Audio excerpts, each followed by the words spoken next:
the wake-up call. He collapsed right in the middle of a packed courtroom. He was one of this country's most distinguished trial lawyers. He was also a man well known for the $3,000 Italian suits which draped his well-fed frame, as for his remarkable string of legal victories. I simply stood there, paralyzed by the shock of what I had just witnessed. The great Julian Mantle had been reduced to a victim and was now squirming on the ground like a helpless infant, shaking and shivering like a maniac. I had known Julian for 17 years. We had first met when I was a young law student hired as a summer research intern. Back then, he'd had it all. He was a brilliant, handsome, and fearless trial attorney with dreams of greatness. Julian was the firm's young star. He was tough, hard-driving, and willing to work 18-hour days for the success he believed was his destiny. Julian's outrageous courtroom theatrics regularly made the front pages of the newspapers. His extracurricular activities were probably as well known. Late-night visits to the city's finest restaurants with sexy young fashion models, or reckless drinking escapades became the stuff of legend. I still can't figure out why he picked me to work with him on that sensational murder case he was to argue that first summer. Though I had graduated from Harvard Law School, his alma mater, I certainly wasn't the brightest intern at the firm. At Julian's invitation, I stayed on at the firm as an associate, and a lasting friendship quickly developed between us. I will admit that he wasn't the easiest lawyer to work with. Serving as his junior was often an exercise in frustration, leading to more than a few late-night shouting matches. However, beneath his crusty exterior was a person who clearly cared about people. No matter how busy he was, he would always ask about Jenny, the woman I still call my bride. On finding out that I was in a financial squeeze, Julian arranged for me to receive a generous scholarship. Sure, he could play hardball with the best of them, but he never neglected his friends. The real problem was that Julian was obsessed with work. For the first few years, he justified his long hours by saying that he was doing it for the good of the firm. As time passed, Julian's reputation for brilliance spread and his workload continued to increase. In his rare moments of quiet, confided that he could no longer sleep for more than a couple of hours without waking up feeling guilty that he was not working on a file. It soon became clear to me that he was being consumed by the hunger for more prestige, more glory, and more money. As expected, Julian became enormously successful. He achieved everything most people could ever want: a stellar professional reputation with an income in 7 figures, a spectacular mansion, a private jet, and his prized possession, a shiny red Ferrari parked in the center of his driveway. At 53 years of age, Julian looked as if he was in his late 70s. His face was a mass of wrinkles, a less than glorious tribute to his take-no-prisoners approach to life in general, and to the tremendous stress of his out-of-balance lifestyle in particular. His late-night dinners in expensive French restaurants, smoking thick Cuban cigars and drinking cognac after cognac had left him embarrassingly overweight. He constantly complained that he was sick and tired of being sick and tired. Julian's once enthusiastic nature had been replaced by a deathly somberness. Personally, I think that his life had lost all sense of purpose. Almost every day he would tell me that he felt no passion for what he was doing and was enveloped by emptiness. Julian said that as a young lawyer, he really loved the law. The law's complexities and intellectual challenges had kept him spellbound and full of energy. Its power to effect social change inspired and motivated him. That vision gave his life meaning. It gave him a purpose, and it fueled his hopes. There was even more to Julian's undoing than a rusty connection to what he did for a living. He had suffered some great tragedy before I had joined the firm. Something truly unspeakable had happened to him, but I couldn't get anyone to open up about it. Whatever this deep, dark secret was, I had a suspicion that it in some way was contributing to Julian's downward spiral. Sure, I was curious, but most of all, I wanted to help him. He was not only my mentor, he was my best friend. And then it happened. This massive heart attack brought the brilliant Julian Mantle back down to earth and reconnected him to his mortality. The mysterious visitor. It was an emergency meeting of all of the firm's members. Old man Harding was the first to speak to the assembled mass. "I'm afraid I have some very bad news. Julian Mantle suffered a severe heart attack in court yesterday. He is currently in the intensive care unit, but his physicians have informed me that his condition is now stabilized and he will recover. However, Julian has made a decision to leave our family and to give up his law practice. He will not be returning to the firm. I was shocked. I knew he was having his share of troubles, but I never thought he would quit. As well, after all we had been through, I thought he would at least have the courtesy to tell me this personally. He wouldn't even see me at the hospital. Maybe I reminded him of the life he wanted to forget. Who knows? I'll tell you one thing, though. It hurt. That whole episode was just over 3 years ago. Last I heard, Julian had headed off to India on some kind of expedition. He told one of the partners that he wanted to simplify his life and that he needed some answers and hoped he would find them in that mystical land. He sold his mansion and his plane. He had even sold his Ferrari. As those 3 years passed, I changed from an overworked young lawyer to a jaded, somewhat cynical older lawyer. My wife Jenny and I had a family. Eventually, I began my own search for meaning. I think it was having kids that did it. My dad said it best when he said, "John, on your deathbed you will never wish you spent more time at the office." So I started spending a little bit more time at home. I settled into a pretty good, if ordinary, existence. I joined the Rotary Club and played golf on Saturdays to keep my partners and clients happy. But I must tell you, in my quiet moments, I often thought of Julian. No one had received even a postcard from him since he left for his self-imposed exile from the law. A knock on my door about 2 months ago offered the first answers to some of my questions. I had just met with my last client on a grueling day when Genevieve, my brainy legal assistant, popped her head into my office. "There's someone here to see you, John. He says it's urgent, and he will not leave until he speaks with you." For an instant, I considered calling security, but realizing that this might be someone in need, I assumed a more forgiving posture. "Okay, send him in. I probably could use the business anyway." The door to my office opened slowly. At last it swung fully open, revealing a smiling man in his mid-30s. He was tall, lean, and muscular, radiating an abundance of vitality and energy. But there was more to my visitor than his youthful good looks.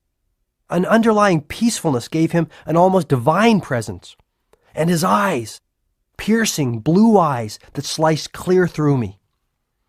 The young man continued to look at me, much as the smiling Buddha might have looked upon a favored pupil. After a long moment of uncomfortable silence, he spoke in a surprisingly commanding tone. "Is this how you treat all of your visitors, John?" he said, his full lips curling into a mighty grin. A strange sensation tickled the pit of my stomach. "Julian, is that you? I can't believe it. Is it really you?" The loud laugh of the visitor confirmed my suspicions. The young man standing before me was none other than that long-lost yogi of India, Julian Mantle. I was dazzled by his incredible transformation. Gone was the ghost-like complexion, the sickly cough, and the lifeless eyes of my former colleague. Perhaps even more astounding was the serenity that Julian exuded. I felt entirely peaceful, just sitting there staring at him. The man before me was a youthful, vital, and smiling model of change. The miraculous transformation of Julian Mantle. Julian was the first to speak. He admitted that his body had fallen apart and that his mind had lost its luster. The constant pressure and exhausting schedule of a world-class trial lawyer had also broken his most important and perhaps most human endowment, his spirit. When given the ultimatum by his doctor either to give up the law or give up his life, he said he saw a golden opportunity to rekindle the inner fire that he had known when he was younger. Julian grew visibly excited as he recounted how he sold all his material possessions and headed for India, a land whose ancient culture and mystical traditions had always fascinated him. He traveled from tiny village to tiny village, seeing the timeless sights and growing to love the Indian people. Julian slowly began to feel alive and whole again, perhaps for the first time since he was a child. His natural curiosity and creative spark steadily returned, along with his enthusiasm and his energy for living. He started to feel more joyful and peaceful, and he began to laugh again. Julian told me that his journey to India was more than a simple vacation. He described his time as a personal odyssey of the self. He confided that he was determined to find out who he really was and what his life was all about. To do this, his first priority was to connect to that culture's vast pool of ancient wisdom on living a more rewarding, fulfilling, and enlightened life. The more he explored, the more he heard of Indian monks who had lived beyond the age of 100, monks who, despite their advanced years, maintained youthful, energetic, and vital lives. The more he traveled, the more he learned of ageless yogis who had mastered the art of mind control and spiritual awakening. It was while he was in Kashmir, an ancient and mystical state that sits sleepily at the foot of the Himalayas, that he had the good fortune to meet a gentleman named Yogi Krishnan. This slight man with a clean-shaven head had also been a lawyer. Fed up with his hectic pace that personifies modern New Delhi, he too gave up his material possessions and retreated to a world of greater simplicity. Becoming a caretaker of the village temple, Krishnan said he had come to know himself and his purpose in the larger scheme of life. Julian informed this lawyer-turned-yogi of his own story. "I need your help, Krishnan. I need to learn how to build a richer, fuller life. For as long as I've been caring for this temple, I've heard whisperings of a mystical band of sages living high in the Himalayas. Legend has it that they have discovered some sort of system that will profoundly improve the quality of anyone's life. It is supposed to be a holistic, integrated set of ageless principles and timeless techniques to liberate the potential of the mind, body, and soul." Julian was fascinated. This seemed perfect. Just exactly where do these monks live? No one knows, and I regret that I am too old to start searching. But I will tell you one thing, my friend. Many have tried to find them, and many have failed. The higher reaches of the Himalayas are treacherous beyond consequences. But if it is the golden keys to radiant health, lasting happiness, and inner fulfillment that you are searching for, I do not have the wisdom you seek. They do. Are you certain that you have no idea where they live? All I can tell you is that the locals in this village know them as the great sages of Savannah. In their mythology, Savannah means oasis of enlightenment. These monks are revered as if they are divine in their constitution and influence. If I knew where they could be found, I would be duty-bound to tell you. The next morning, Julian set out to the lost land of Savannah. The first few days were easy. Sometimes he would catch up to one of the cheerful citizens of the village walking on one of the footpaths. At other times, he hiked alone. The majesty of the snow-capped peaks of the Himalayas made his heart beat faster, and for one moment took his breath away. The fresh mountain air cleared his mind and energized his spirit. At once he felt joyous, exhilarated, and carefree. It was here, high above the humanity below, that Julian slowly ventured out of the cocoon of the ordinary and began to explore the realm of the extraordinary. It was while he was soaking in the gifts of nature's intelligence that something startling happened. From the corner of his eye he saw another figure, dressed strangely in a long, flowing red robe, topped by a dark blue hood slightly ahead of him on the path. Julian was astonished to see anyone in this isolated spot that had taken him 7 treacherous days to reach. He yelled out to his fellow traveler. The figure refused to respond and accelerated his pace along the path they were both climbing. Soon the mysterious traveler was running, his red robe dancing gracefully behind him. "Please, friend, I need your help to find Savannah," yelled Julian. "I've been traveling for 7 days with little food and water. I think I'm lost." The figure came to an abrupt stop. Julian approached cautiously while the traveler stood remarkably still and silent. His head did not move, his hands did not move, and his feet kept their place. Julian gazed at the traveler with an intense curiosity. A quick burst of a sunbeam revealed that it was a man's face under the loosely fitting hood. Though he was at least his own age, there were very striking features of this person which left Julian mesmerized. His eyes were cat-like and so penetrating that Julian was forced to look away. His olive-complexioned skin was supple and smooth. His body looked strong and powerful. And though the man's hands gave away the fact that he was not young, he radiated an abundance of youthfulness and vitality. "I am Julian Mantle. I have come to learn from the sages of Savannah. Do you know where I might find them?" The man spoke softly. "Why is it that you seek these sages, friend?" Sensing that he had indeed found one of the mystical monks who had eluded so many, Julian opened his heart and poured out his odyssey to the traveler. He spoke of his former life and of the crisis of spirit he had struggled with, and he told of his travels in mystical India and of his meeting with Yogi Krishnan. The traveler remained silent and still. It was not until Julian spoke of his burning, almost obsessive desire to acquire the ancient principles of enlightened living that the man spoke again. Placing an arm on Julian's shoulder, the man said gently, "If you truly have a heartfelt desire to learn the wisdom of a better way, then it is my duty to help you. I am indeed one of those sages that you have come so far in search of. If you like, you may come with me as my guest to our temple. My brothers and sisters will welcome you with open arms. We will work together to teach you the ancient principles and strategies that our ancestors have passed down through the ages. Before I take you into our private world, I must request one promise from you. Upon learning these timeless truths, you must return to your homeland in the West and share this wisdom with all those who need to hear it. Though we are isolated in these magical mountains, we are aware of the turmoil your world is in. Good people are losing their way. You must give them the hope that they deserve. More importantly, you must give them the tools to fulfill their dreams. This is all I ask." Julian instantly accepted the sage's terms. As the two men moved still higher up the mountain path to the lost village of Savannah, the Indian sun started to set, a fiery red circle slipping into a soft, magical slumber after a long and weary day. A magical meeting with the sages of Savannah. After walking for many hours, the two travelers came upon a lush green valley. On one side of the valley, the snow-capped Himalayas offered their protection. On the other, a thick forest of pine trees sprouted. The sage looked at Julian and smiled gently.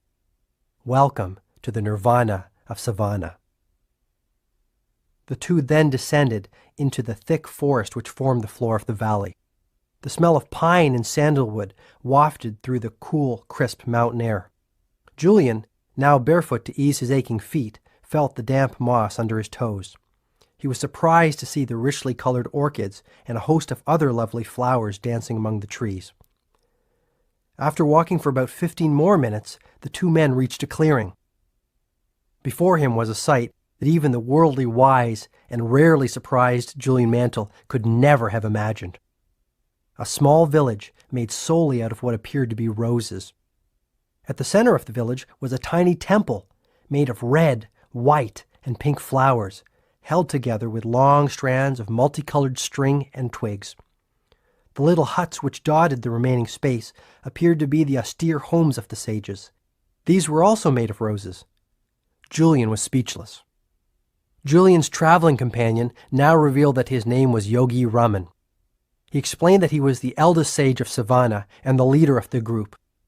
The citizens of this dreamlike colony looked astonishingly youthful and moved with poise and purpose. None of them spoke, choosing instead to respect the tranquility of this place by performing their tasks in silence.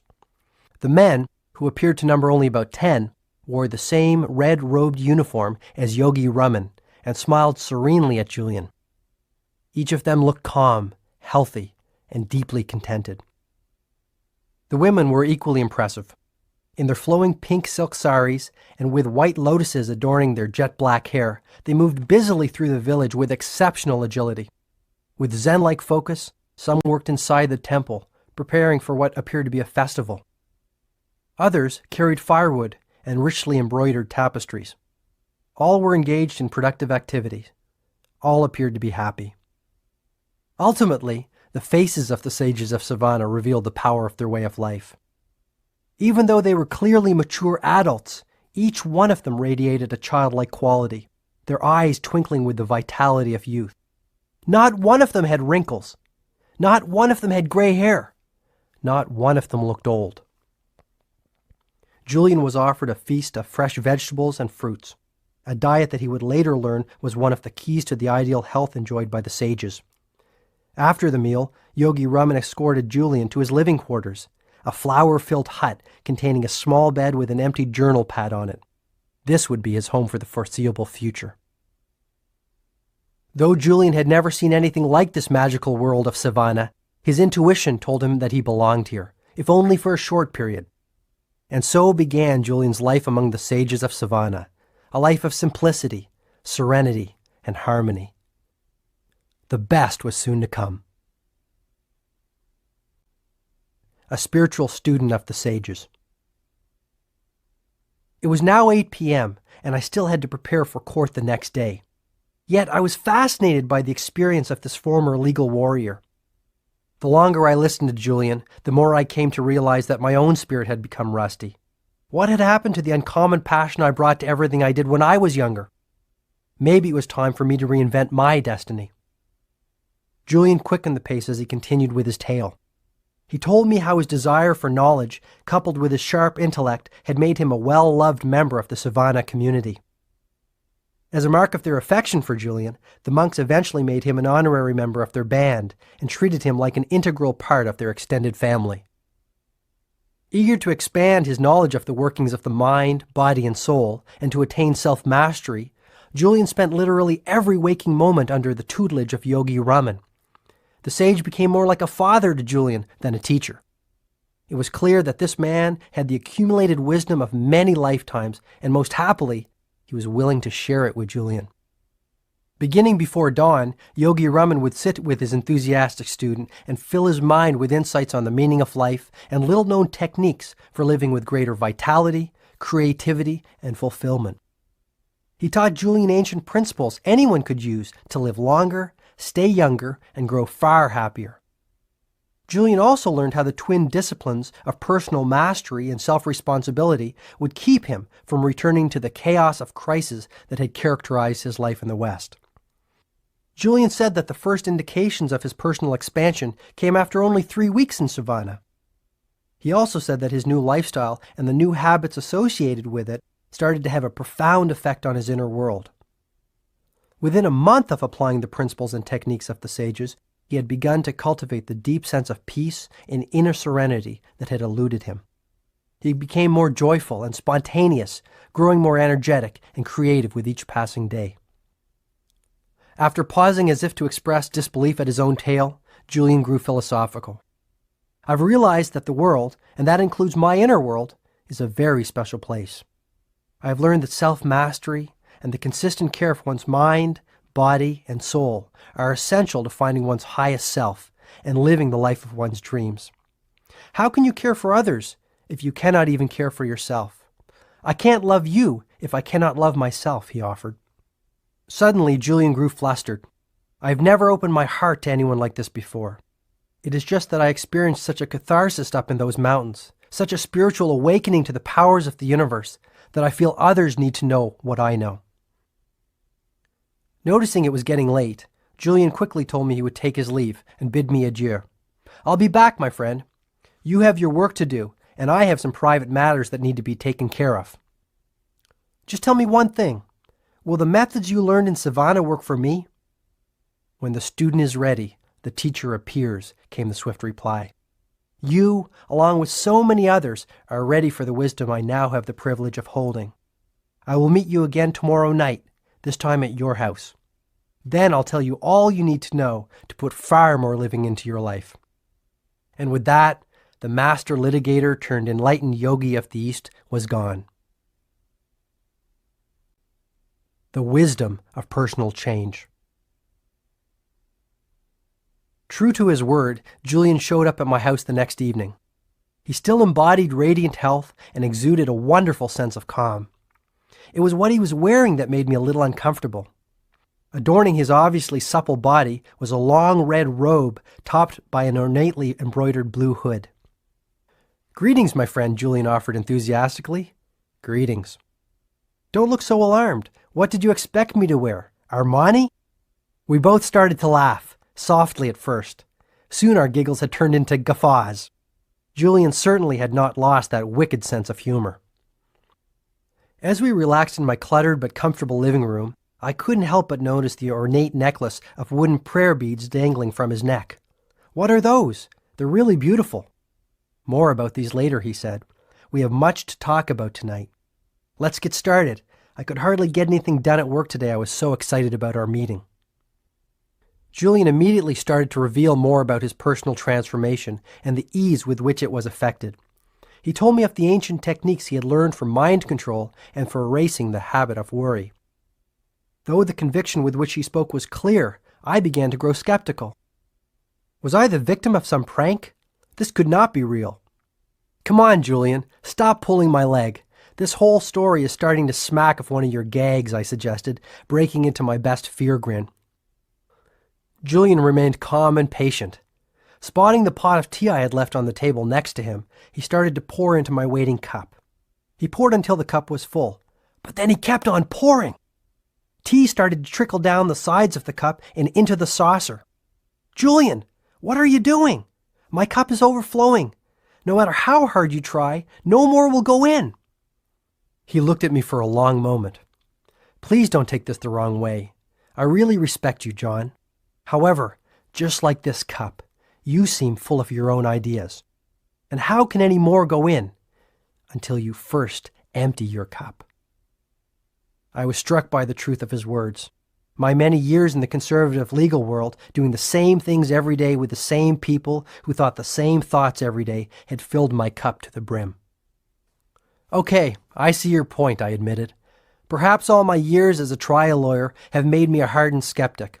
From the minute I saw you yesterday, something deep inside me told me that your transformation was genuine. Maybe I just didn't want to believe it.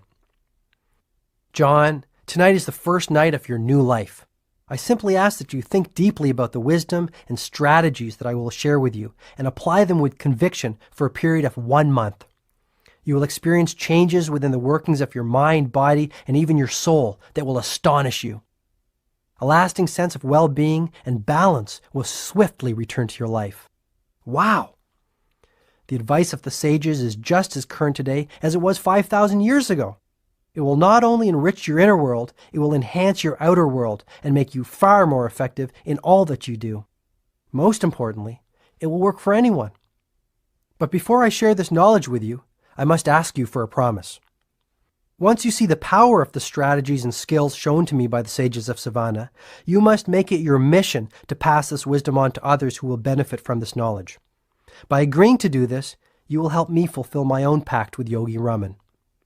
I agreed without reservation. Julian began to teach me the system he had come to consider as sacred.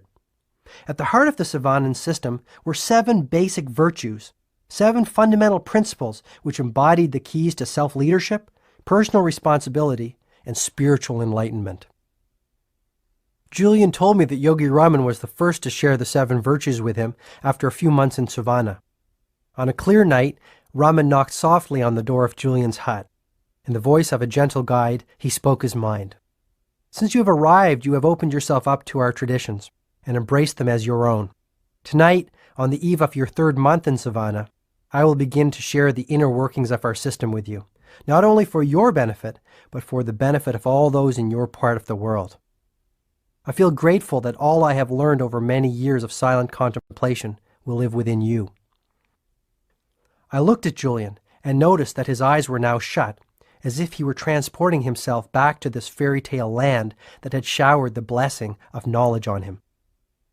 Yogi Raman told me that the 7 virtues for a life overflowing with inner peace, joy, and a wealth of spiritual gifts were contained within a mystical fable. This fable was the essence of it all. He asked me to shut my eyes, as I have now done, here on the floor of your living room. He then told me to picture the following scene in my mind's eye. You are sitting in the middle of a magnificent, lush green garden. This garden is filled with the most spectacular flowers you have ever seen.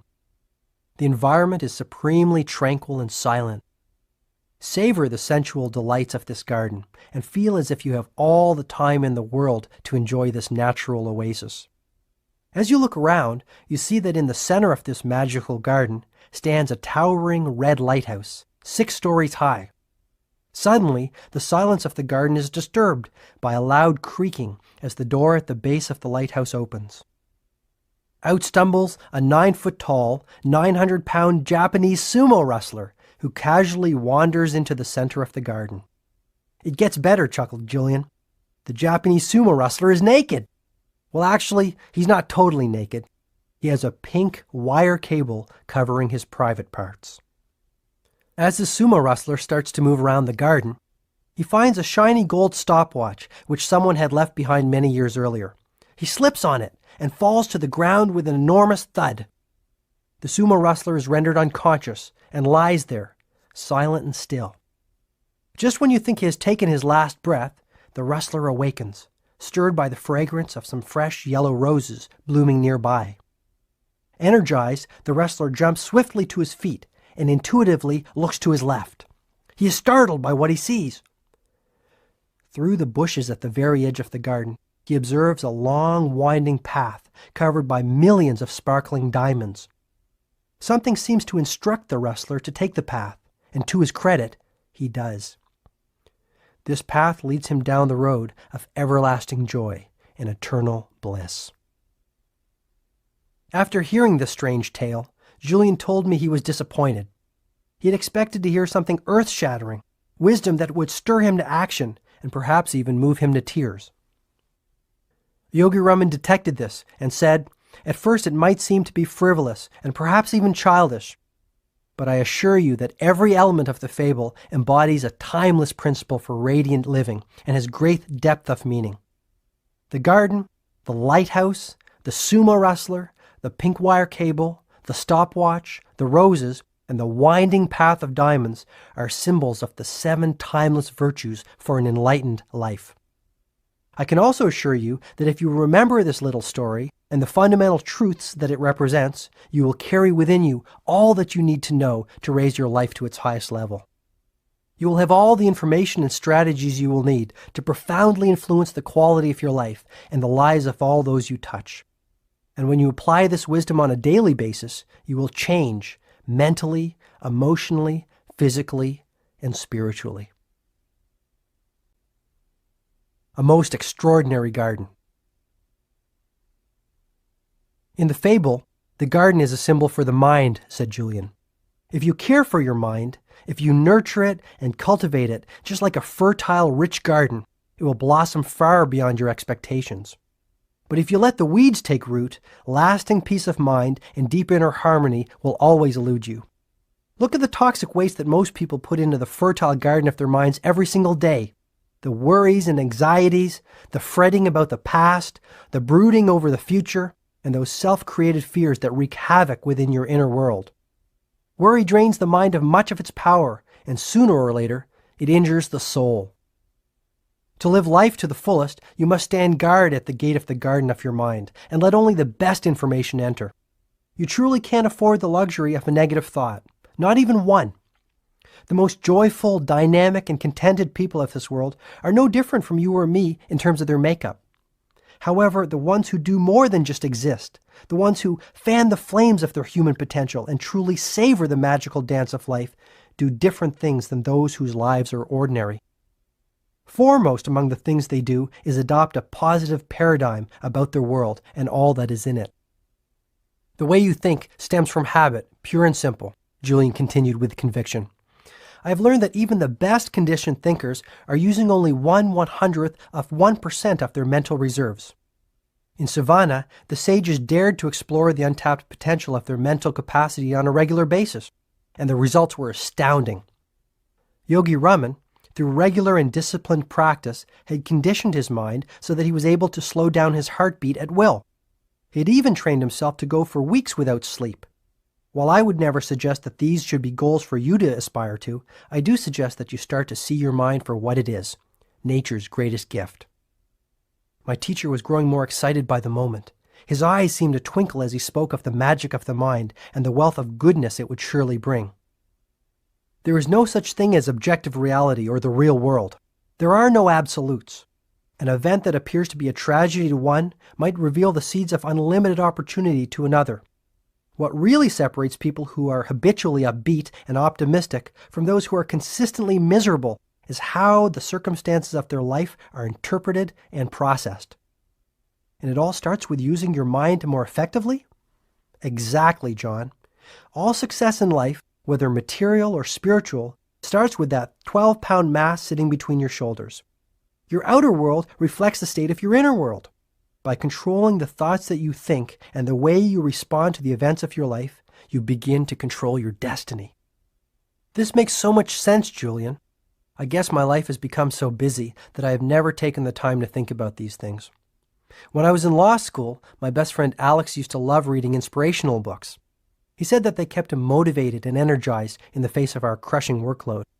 I remember him telling me that one of them said that the Chinese character for crisis is comprised of two sub-characters, one that spells danger and another that spells opportunity. I guess that even the ancient Chinese knew that there is a bright side to the darkest circumstance if you have the courage to look for it. Yogi Raman put it this way: there are no mistakes in life, only lessons. There is no such thing as a negative experience, only opportunities to grow, learn, and advance along the road of self-mastery. From struggle comes strength. Even pain can be a wonderful teacher. Pain? I protested. Absolutely. To transcend pain, you must first experience it. Or to put it another way, how can you really know the joy of being on the summit of the mountain unless you have first visited the lowest valley? Get my point? To savor the good, one must know the bad? Yes, but I suggest that you stop judging events as either positive or negative. Rather, simply experience them, celebrate them, and learn from them. Once you consistently apply this principle to your daily life and start to condition your mind to translate every event into a positive, empowering one, you will banish worry forever. You will stop being a prisoner of your past. Instead, you will become the architect of your future. Okay, I understand the concept. What else might a humble, middle-class lawyer do to improve things? First of all, begin to live out of the glory of your imagination, not your memory. Run that one by me again? You see, things are always created twice. First in the workshop of the mind, and then, and only then, in reality. I call the process blueprinting, because anything you create in your outer world began as a simple blueprint in your inner world, on the lush picture screen of your mind. When you learn to take control of your thoughts and vividly imagine all that you desire from this worldly existence in a state of total expectancy, dormant forces will awaken inside you. You will begin to unlock the true potential of your mind to create the kind of magical life that I believe you deserve. From tonight onwards, forget about the past. Dare to dream that you are more than the sum of your current circumstances. Expect the best. You will be astonished at the results. I began to reflect on my own life. When I was a kid, I dreamed such great dreams. Often, I visualized myself as a sports hero or a business tycoon. I really believed that I could do, have, or be whatever I wanted to be. There were no limits on what my future could bring. I honestly don't think I felt that kind of freedom and joy for 15 years. What happened? Perhaps I lost sight of my dream when I became an adult and resigned myself to acting the way adults were supposed to act. Maybe I lost sight of them when I went to law school and started talking like lawyers were supposed to talk. In any event, that evening with Julian at my side made me resolve to stop spending so much time making a living and to spend far more time creating a life. Looks like I have you thinking about your life also, Julian observed. Start thinking about your dreams for a change, just like when you were a little child. Start to revere life again and celebrate all of its wonders. Julian then reached into the depths of his robe and pulled out a little card. One day, while Yogi Raman and I were walking along a quiet mountain path, I asked him who his favorite philosopher was. He told me that he had many influences in his life, and it was difficult for him to single out any one source for his inspiration. There was one quotation, however, that encapsulated all the values he had come to cherish over a life spent in quiet contemplation. The words came from the great Indian philosopher Patanjali. Repeating them aloud every morning before I sit down to meditate has had a profound influence on the course of my day. Julian then showed me the card. The quotation read, "When you are inspired by some great purpose, some extraordinary project, all of your thoughts break their bonds. Your mind transcends limitations. Your consciousness expands in every direction, and you find yourself in a new, great, and wonderful world. Dormant forces, faculties, and talents become alive, and you discover yourself to be a greater person than you ever dreamed yourself to be." In that instant, I saw the connection between physical vitality and mental agility. Julian was in picture-perfect health and looked many years younger than he had when we had first met. success on the outside indeed begins with success on the inside, and by changing his thoughts, Julian had changed his life. Exactly how can I develop this positive, serene, and inspired attitude, Julian? After all these years in my routine, I think my mental muscles have grown a little flabby, I said with sincerity. If you diligently apply the strategies I am sharing with you every day for only 1 month, you will be astonished at the results.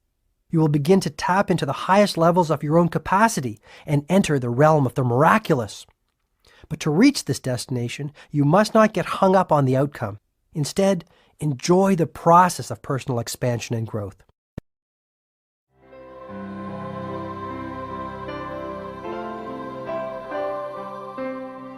Julian added softly, "Before I give you the precise methods passed on to me by the sages of Savannah, I must first share a couple of key principles. First, always remember that concentration is at the root of mental mastery. The very fact that you have a desire or a dream means that you have the corresponding capacity to realize it. However, to liberate the power of the mind, you must first be able to harness it and direct its focus only to the task at hand.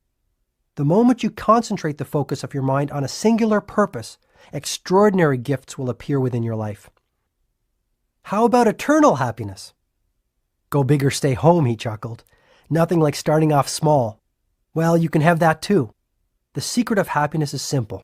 Find out what you truly love to do, and then direct all of your energy towards doing it. Once you're concentrating your mind power and energy on a pursuit that you love, abundance flows into your life, and all your desires are fulfilled with ease and grace. So simply figure out what turns you on and then do it." "If it is a worthy pursuit," Julian replied, "your passion must, in some way, improve or serve the lives of others. Once you find out what your life's work is, your world will come alive. You will wake up every morning with a limitless reservoir of energy and enthusiasm. All your thoughts will be focused on your definite objective. You will automatically erase the worry habit and become far more effective and productive. Interestingly, you will also have a deep sense of inner harmony, as if you are somehow being guided to realize your mission." "It is a wonderful feeling. I love it," Julian offered gleefully.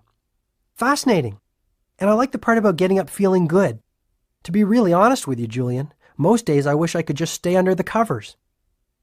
"Do you know why most people sleep so much? Because they really don't have anything else to do. Those who rise with the sun all have one thing in common. They all have a purpose that fans the flames of their inner potential. They are driven by their priorities, but not in an unhealthy, obsessive way. It is more effortless and gentle than that. And given their enthusiasm and love for what they are doing in their lives, such people live in the moment. Their attention is fully and completely on the task at hand. Therefore, there are no energy leaks. These people are the most vibrant and vital individuals you will ever have the good fortune to meet." "Energy leaks? Sounds a little new agey, Julian. I'll bet you didn't learn that one at Harvard Law School." "True. The sages of Savannah pioneered that concept. Though it has been around for centuries, its application is just as relevant today. Too many of us are consumed by needless and endless worry. Worry causes your precious mental energy and potential to leak. Soon, you have no energy left. Once you find your purpose, however, life becomes much easier and far more rewarding. When you figure out what your main aim or destiny really is, your work will be play. Wouldn't it be a little risky for me to give up my job to start searching for my overriding passion and purpose? I mean, I have a family and real obligations. I have 4 people who depend on me." "I'm not saying that you have to leave the legal profession tomorrow. You will, however, have to start taking risks. Most people live within the confines of their comfort zone.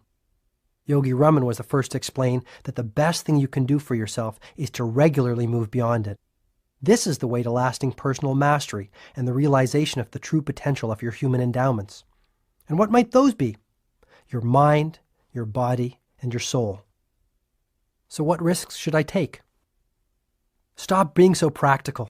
Start doing the things you have always wanted to do. I have known lawyers who have quit their jobs to become stage actors and accountants who have become jazz musicians. In the process, they have found the deep happiness that had eluded them for so long. Calculated risk-taking will pay huge dividends. I see your point. So take the time to think. The sages of Savannah all took time daily to silently contemplate not only where they were, but where they were going. They took the time to reflect on their purpose and how they were living their lives every day. Most importantly, they thought deeply and genuinely about how they would improve the next day. Daily incremental improvements produce lasting results, which in turn lead to positive change. Even 10 minutes of focused reflection a day will have a profound impact on the quality of your life. Hey, you were going to share some techniques with me, Julian, I said, hoping to learn some practical ways to apply the wisdom I was hearing. There is one technique for mastering the mind which towers above all the rest. After practicing it for only 21 days, I felt more energetic, enthusiastic, and vibrant than I had in years. The practice is over 4,000 years old. It's called the heart of the rose. All that you need to perform this exercise is a fresh rose and a silent place. Natural surroundings are best, but a quiet room will do nicely. Start to stare at the center of the rose, its heart. Keep staring at the rose. Notice its color, its texture, its design. Savor its fragrance and think only about this wonderful object in front of you. At first, other thoughts will start entering your mind, distracting you from the heart of the rose. This is the mark of an untrained mind. But you need not worry. Improvement will come quickly. Simply return your attention to the object of your focus.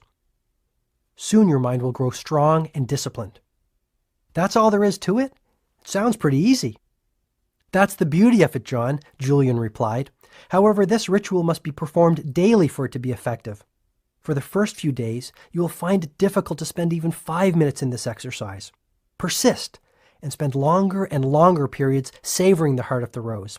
After a week or two, you should be able to perform the technique for 20 minutes without your mind wandering to other subjects. This will be the first indication that you are taking back control of the fortress of your mind. Practically speaking, you will notice that you will feel far calmer. You will have taken a significant step towards erasing the worry habit that plagues most of the population, and you will enjoy more energy and optimism. Each day, no matter how busy you get and how many challenges you might face, return to the heart of the rose. It is your island of peace. Never forget that there is power in silence and in stillness. Stillness is the stepping stone to connecting with the universal source of intelligence that throbs through every living being. Julian continued to reveal what he had learned in Savannah.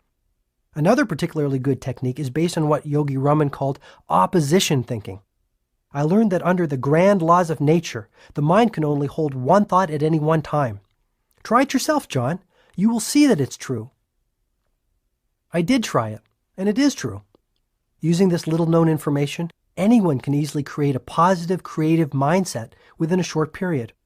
The process is straightforward. When an undesirable thought occupies the focal point of your mind, immediately replace it with an uplifting one. This is where the prayer beads around my neck come in, Julian added with rising enthusiasm. Every time I catch myself thinking a negative thought, I take this necklace off and remove another bead. These beads of worry go into a cup I keep in my knapsack. Together, they serve as gentle reminders that I still have a distance to travel on the road to mental mastery and responsibility over the thoughts that fill my mind. Hey, that's a great one. This is really practical stuff. I have never heard anything quite like it. Tell me more about this philosophy of opposition thinking. Let's say you've had a tough day in court. The judge disagreed with your interpretation of the law. The litigator on the other side belonged in a cage, and your client was more than a little annoyed with your performance. You come home and fall into your favorite chair, full of gloom. Step 1 is to become aware that you are thinking these uninspiring thoughts. Self-knowledge is the stepping stone to self-mastery. Step 2 is to appreciate once and for all that just as easily as you allowed those gloomy thoughts to enter, you can replace them with cheerful ones. So think of the opposite of gloom. Concentrate on being cheerful and energetic. Feel that you are happy.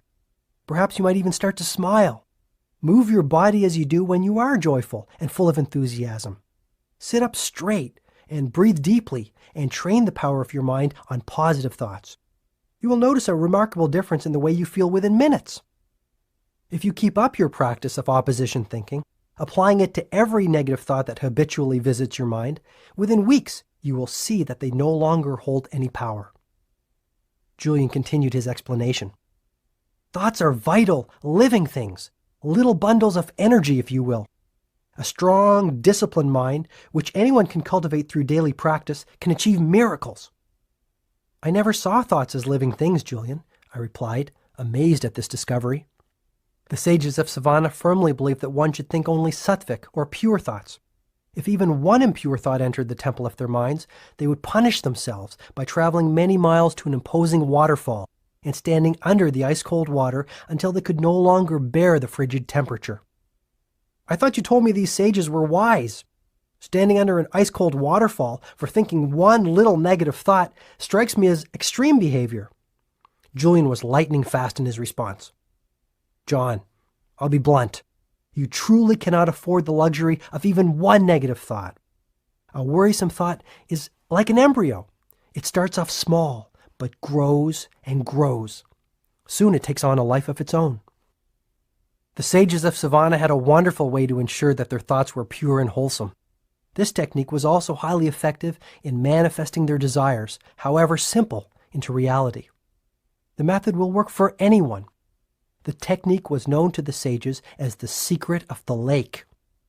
To apply it, these teachers would rise at 4 a.m., as they felt that the early morning possessed magical qualities from which anyone could benefit. The sages would then travel along a series of steep, narrow mountain paths, which eventually led them to the lower reaches of the region they inhabited.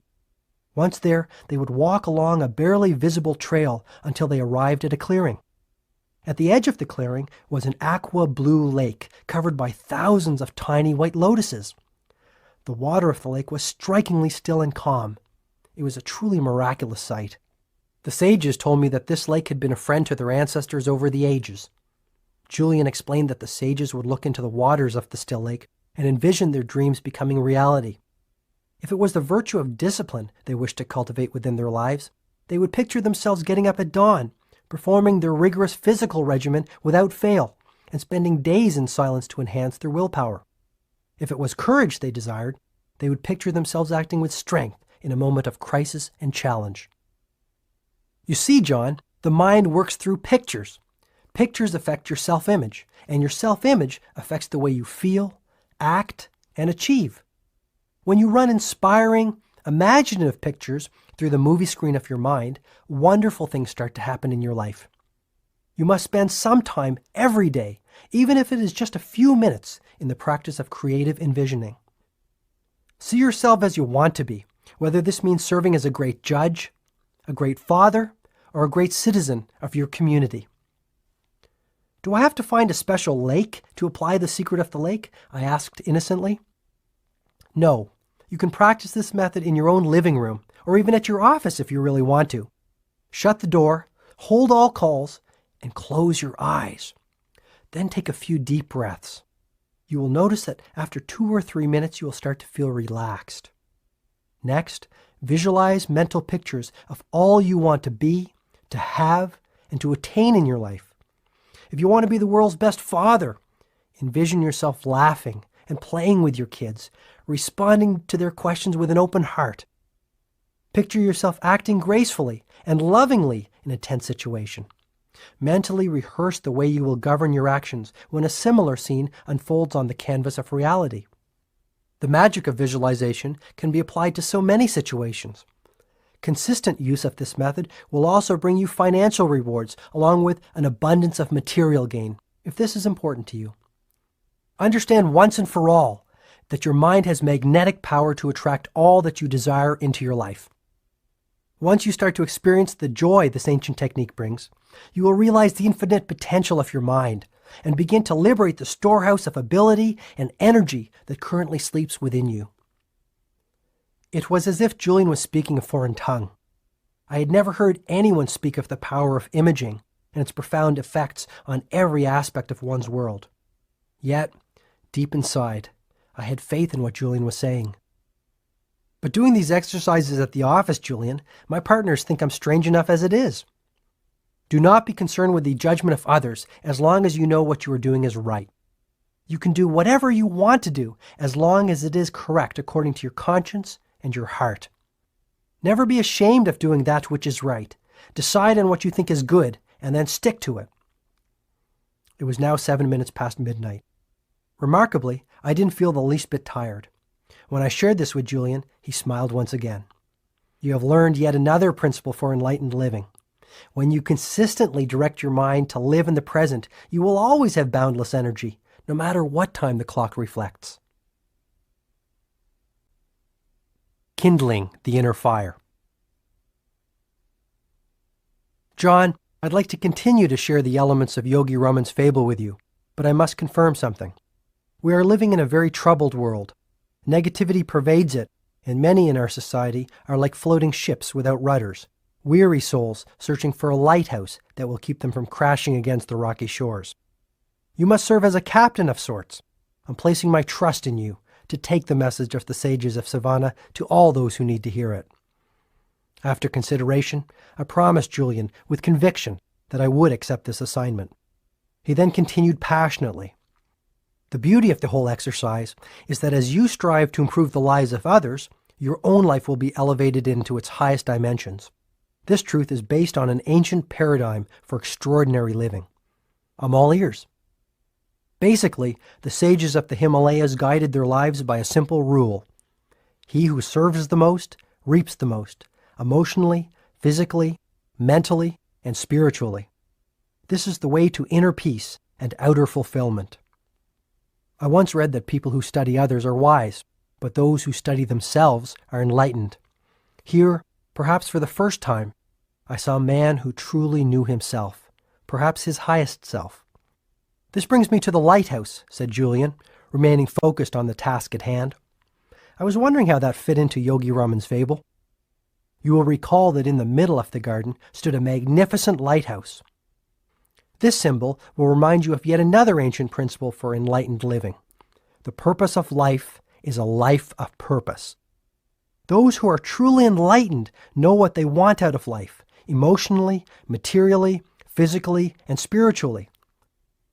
Clearly defined priorities and goals for every aspect of your life will serve a role similar to that played by a lighthouse, offering you guidance and refuge when the seas become rough.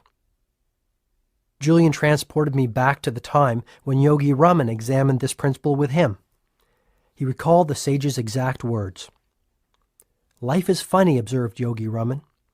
One would think that the less one worked, the more one would have the chance to experience happiness. However, the real source of happiness can be stated in a word: achievement.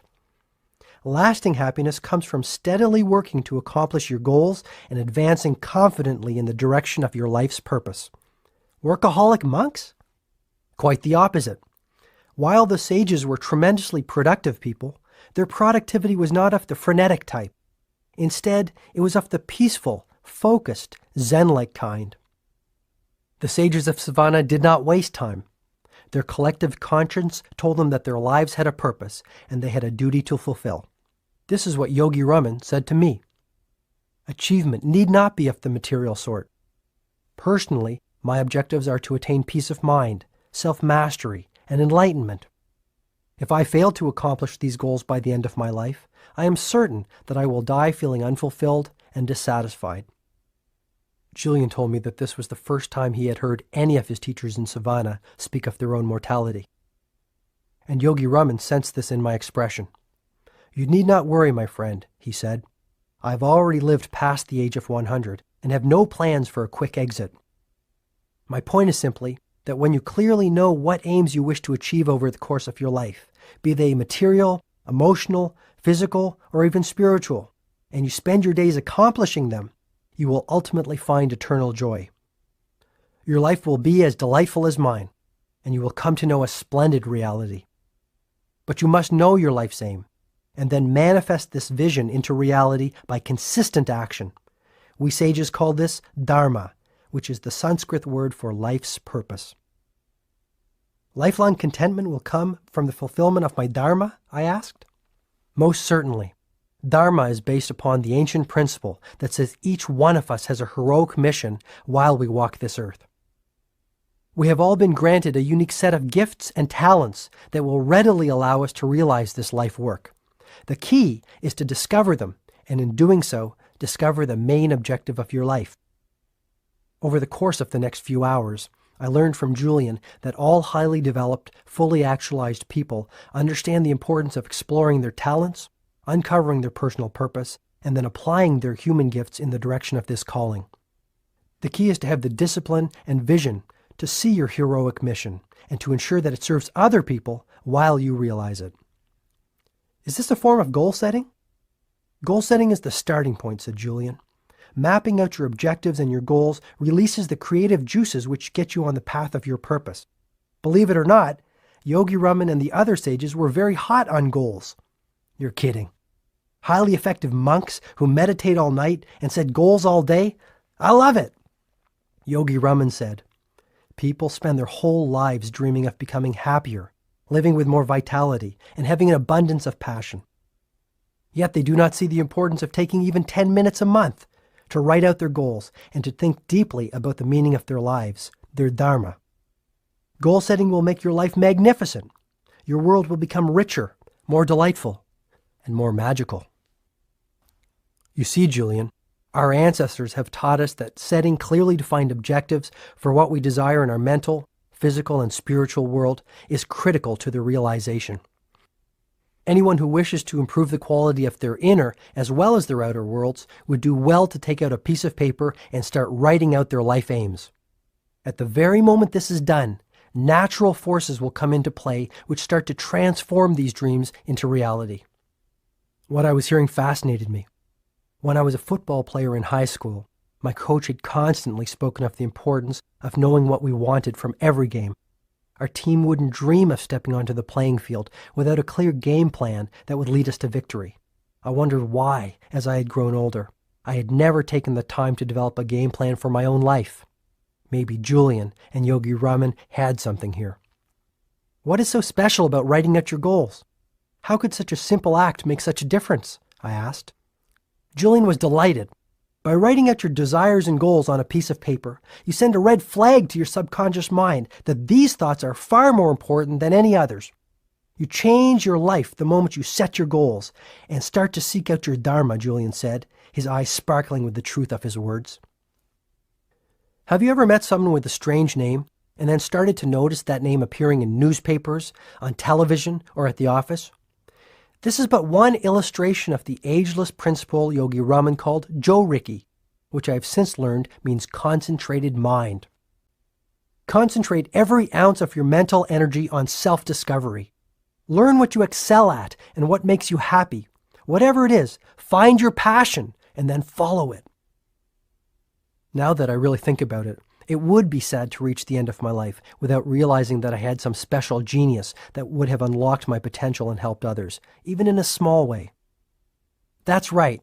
So from this moment onwards, be acutely aware of your aim in life. Awaken your mind to the abundance of possibility around you. Start to live with more zest. The human mind is the world's largest filtering device. When you decide to start concentrating your mind on your life's main aims, your mind starts to filter out the unimportant and focus only on the important. To tell you the truth, I think it's about time I discovered my purpose, I said. Don't get me wrong, there are a lot of great things in my life, but it isn't as rewarding as I think it could be. How does that make you feel? Depressed, I offered with total honesty. I know I have talent. Actually, I was one heck of a good artist when I was younger. When I painted, I was in heaven. I lost track of time when I was in the studio painting. I would get lost in the canvas. It was almost as if I transcended time and moved into another dimension. John, this is the power of concentrating your mind on a pursuit that you love. Maybe your dharma is to brighten the world with lovely scenes. At least start spending a little time painting every day.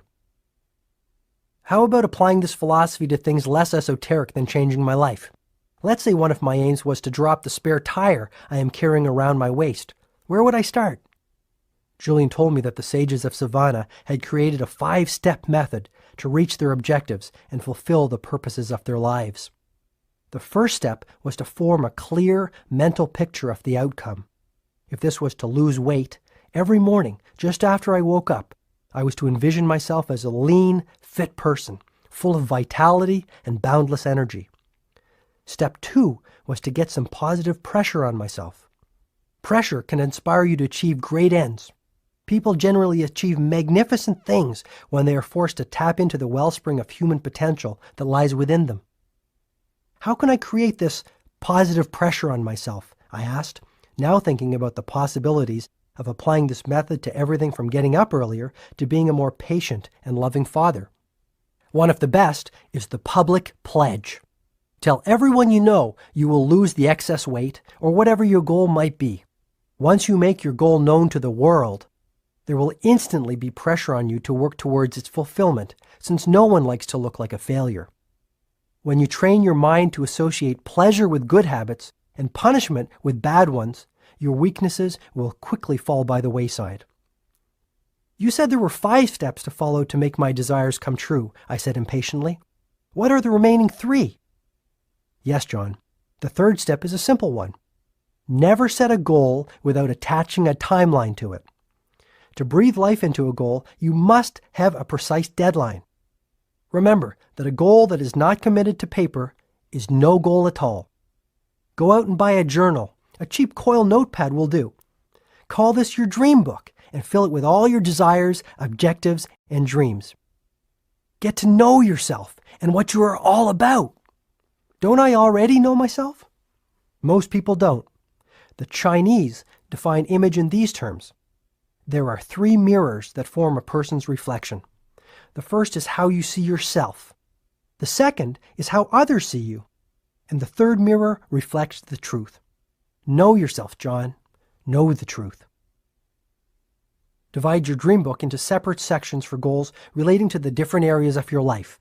For example, you might have sections for your physical fitness goals, your financial goals, your personal empowerment goals, your relationship and social goals, and perhaps most importantly, your spiritual goals. Hey, that sounds like fun.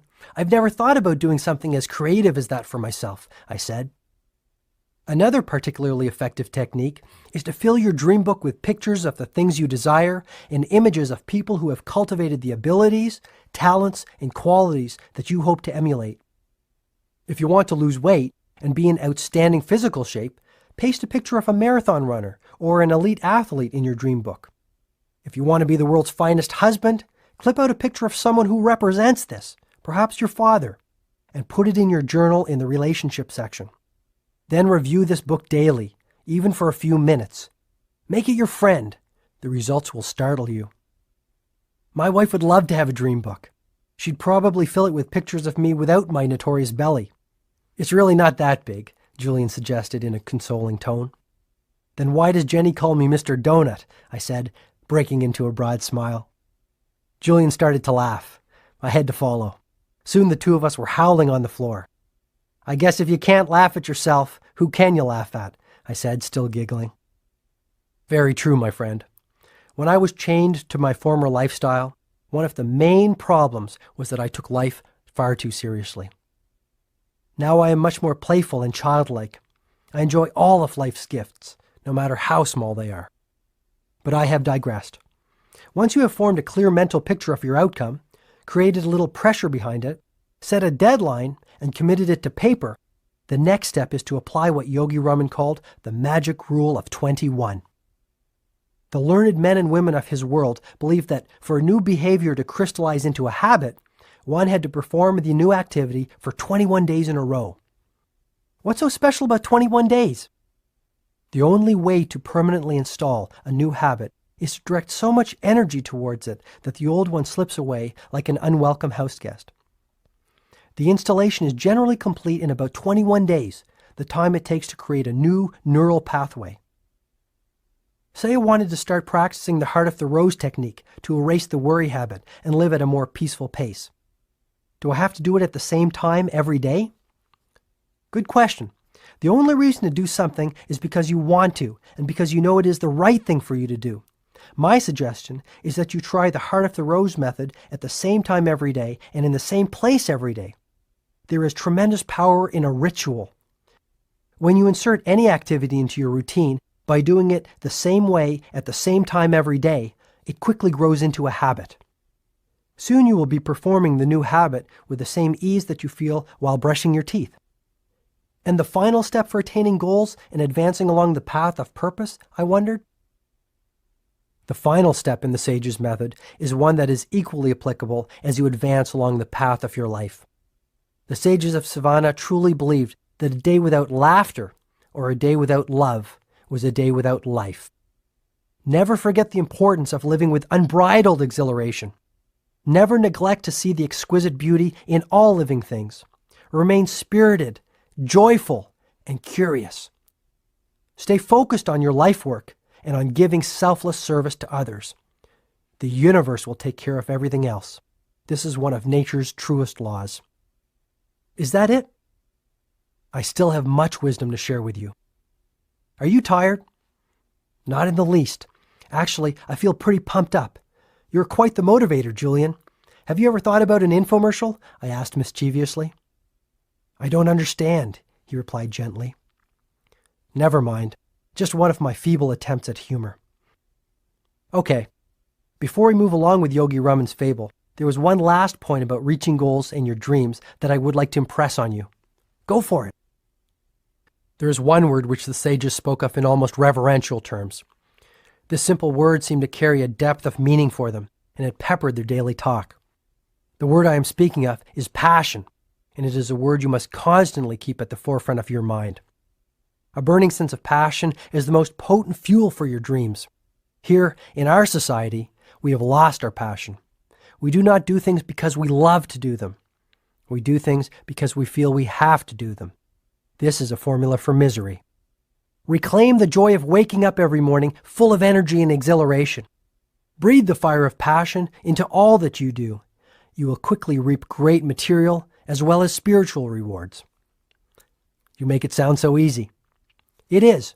From tonight onwards, take complete control of your life. Decide once and for all to be the master of your fate. Discover your calling, and you will start to experience the ecstasy of an inspired life. Finally, always remember that what lies behind you and what lies in front of you is nothing when compared to what lies within you. Thanks, Julian. I really needed to hear this. I never realized all that was lacking in my life until tonight. Things are going to change. I promise you. I am grateful for this. You're welcome, my friend. I'm simply fulfilling my purpose. The ancient art of self-leadership. Time is passing quickly, said Julian, before pouring himself another cup of tea. The morning will soon be upon us. Do you want me to continue, or have you had enough for one night? Please continue, Julian. I have all the time in the world. The kids are sleeping at their grandparents' house tonight, and Jenny won't be up for hours. Sensing my sincerity, he continued with the symbolic fable that Yogi Raman had offered him to illustrate his wisdom. You will recall that as the fable continues, the door of the lighthouse slowly opens, and out walks a 9-foot-tall, 900-pound Japanese sumo wrestler. Sounds like a bad Godzilla movie. I used to love those when I was a kid, Julian said. Me too, but don't let me distract you. The sumo wrestler represents a very important element in the life-changing system of the sages of Savannah. Yogi Raman told me that many centuries ago in the East, the great teachers developed and refined a philosophy called Kaizen. This Japanese word means constant and never-ending improvement, and it's the personal trademark of every man and woman who is living a soaring, fully awakened existence. How did the concept of Kaizen enrich the lives of the sages? I asked. If you really want to improve your outer relationships or your finances, you must first improve your inner world. The most effective way to do this is through the practice of continuous self-improvement. Julian, I hope you don't mind me saying it, but all this talk about one's inner world sounds more than a little esoteric to me. I'm having a little difficulty with this notion of Kaizen and improving my inner world. What exactly are we talking about here? Julian was agile in his response. When I speak of improving your inner world, I am simply speaking of self-improvement and personal expansion, and it is the best thing you can do for yourself. Taking the time to master your mind, to care for your body, and to nourish your soul will put you in the position to develop more richness and vitality in your life. It is as Epictetus said so many years ago, no man is free who is not a master of himself. I nodded in full agreement. This was the first time I had given any serious thought to the importance of improving myself. I really could use the added energy and good health that exercising would surely bring. Ridding myself of my nasty temper and my habit of interrupting others might do wonders for my relationship with my wife and kids. And erasing my worry habit would give me the peace of mind and deep happiness I had been searching for. The more I thought about it, the more potential improvements I saw. Julian spoke of the importance of building strength of character, developing mental toughness, and living with courage. He told me that these 3 attributes would lead not only to a virtuous life, but a life filled with achievement, satisfaction, and inner peace. Courage was a quality everyone could cultivate, and one that would pay huge dividends over the long run. What does courage have to do with self-leadership and personal development? I wondered aloud. Courage allows you to do whatever you want to do because you know it is right. Ultimately, the degree of courage you live with determines the amount of fulfillment you receive. And those who master themselves have an abundance of courage. Okay, I'm starting to understand the power of working on myself. Where do I start? Julian returned to his conversation with Yogi Raman, high atop the mountains, on what he remembered as a remarkably starry and gloriously beautiful night. The more I listened to Yogi Raman, and the more I reflected on the pain and suffering of my former world, the more I welcomed the philosophy of Kaizen, constant and never-ending enrichment of the mind, body, and soul into my new life, Julian asserted. Why am I hearing so much about the mind, body, and soul these days? It seems I can't even turn on the tube without someone making mention of it. This is the trilogy of our human endowments. To improve our mind without the cultivation of your physical gifts would be a very hollow victory. Elevating your mind and body to their highest level without nurturing your soul would leave you feeling very empty and unfulfilled. But when you dedicate your energies to unlocking the full potential of all 3 of your human endowments, you will taste the divine ecstasy of an enlightened life. You've got me pretty excited, pal. And as to your question about where to start, I promise that I will give you a number of ancient yet powerful techniques in a few moments. But first, I must share a practical illustration with you. Get into push-up position. Good grief, Julian's become a drill sergeant, I silently thought. Being curious and wishing to keep my cup empty, I complied. Now do as many push-ups as you can possibly do. Don't stop until you truly are certain that you cannot do any more. I struggled with the exercise. The first 15 push-ups were pure agony. At 23 push-ups, I gave up. No more, Julian. This is killing me. The only lesson I'm going to learn from this is what to do for a heart attack. Do 10 more. Then you can rest, commanded Julian. You've got to be kidding. But I continued. 1, 2, 5, 8, and finally 10. I lay on the floor in total exhaustion. What could anyone possibly learn from an experience like this? I asked breathlessly. You told me after you had done 23 that you couldn't do any more. You told me that this was your absolute limit. Yet, when I challenged you to do more, you responded with another 10 push-ups. You had more inside you, and when you reached for your resources, you received more. Yogi Raman explained a fundamental truth to me. The only limits on your life are those that you set yourself. When you push beyond your limits, just as you did in this demonstration, you unlock mental and physical reserves that you never thought you had. Julian sensed he was on a roll. You practice the art of Kaizen by pushing yourself daily. Work hard to improve your mind and your body. Nourish your spirit. Do the things you fear. Be the person you dream of being. Julian continued his passionate discourse. Identify the things that are holding you back. Take the time to reflect on what might be keeping you from the life you really want and know deep down you can have. Once you have identified what your weaknesses are, the next step is to face them head on and attack your fears. This might be the first taste of real freedom that you have experienced in years. Fear is nothing more than a mental monster you have created, a negative stream of consciousness. You mean all my fears are nothing more than imaginary little gremlins that have crept into my mind over the years? Exactly, John. Every time they have prevented you from taking some action, you have added fuel to their fire. But when you conquer your fears, you conquer your life. I need an example. Study a baby. She has no limits. Her mind is a lush landscape of potential and possibility. Properly cultivated, it will lead her to greatness. Filled with negativity, it will lead her to mediocrity at best. A baby could be trained to view a glorious sunny day as depressing. A child could be trained to see a puppy as a vicious animal. An adult could be trained to see a drug as a pleasant vehicle for release. It's all a matter of conditioning, isn't it? Sure. The same holds true for fear. Fear is a conditioned response, a life-sucking habit that can easily consume your energy, creativity, and spirit if you are not careful. When fear rears its ugly head, beat it down quickly.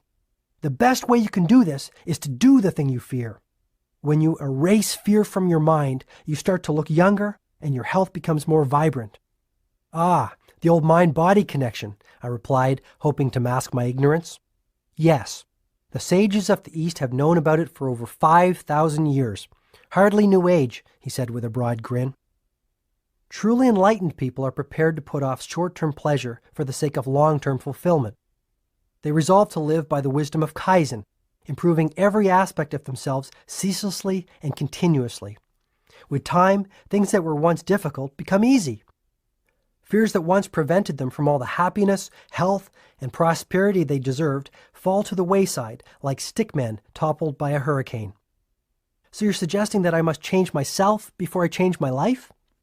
Yes, it's like that old story my favorite professor told me when I was in law school. One night, a father was relaxing with his newspaper after a long day at the office. His son, who wanted to play, kept on pestering him. Finally, fed up, the father ripped out a picture of the globe that was in the newspaper and tore it into 100 tiny pieces. "Here, son, go and try to put this back together," he said. To his amazement, his son returned after only 1 minute with the globe perfectly back together. When the startled father asked him how he achieved this feat, the son smiled and gently replied, "Dad, on the other side of the globe, there was a picture of a person. And once I got the person together, the world was okay." That's a great story. You see, John, the wisest people I have ever met, from the sages of Savannah to my professors at Harvard Law School, all seem to know the key formula for happiness. Exactly how does one go about building courage? It's the same as the story. Once you get yourself together, your world will be okay. But you must spend some time daily working on yourself, even if for only 10 or 15 minutes. And what does the 9-foot-tall, 900-pound Japanese sumo wrestler symbolize in Yogi Raman's fable? Our hefty friend will be your constant reminder of the power of Kaizen.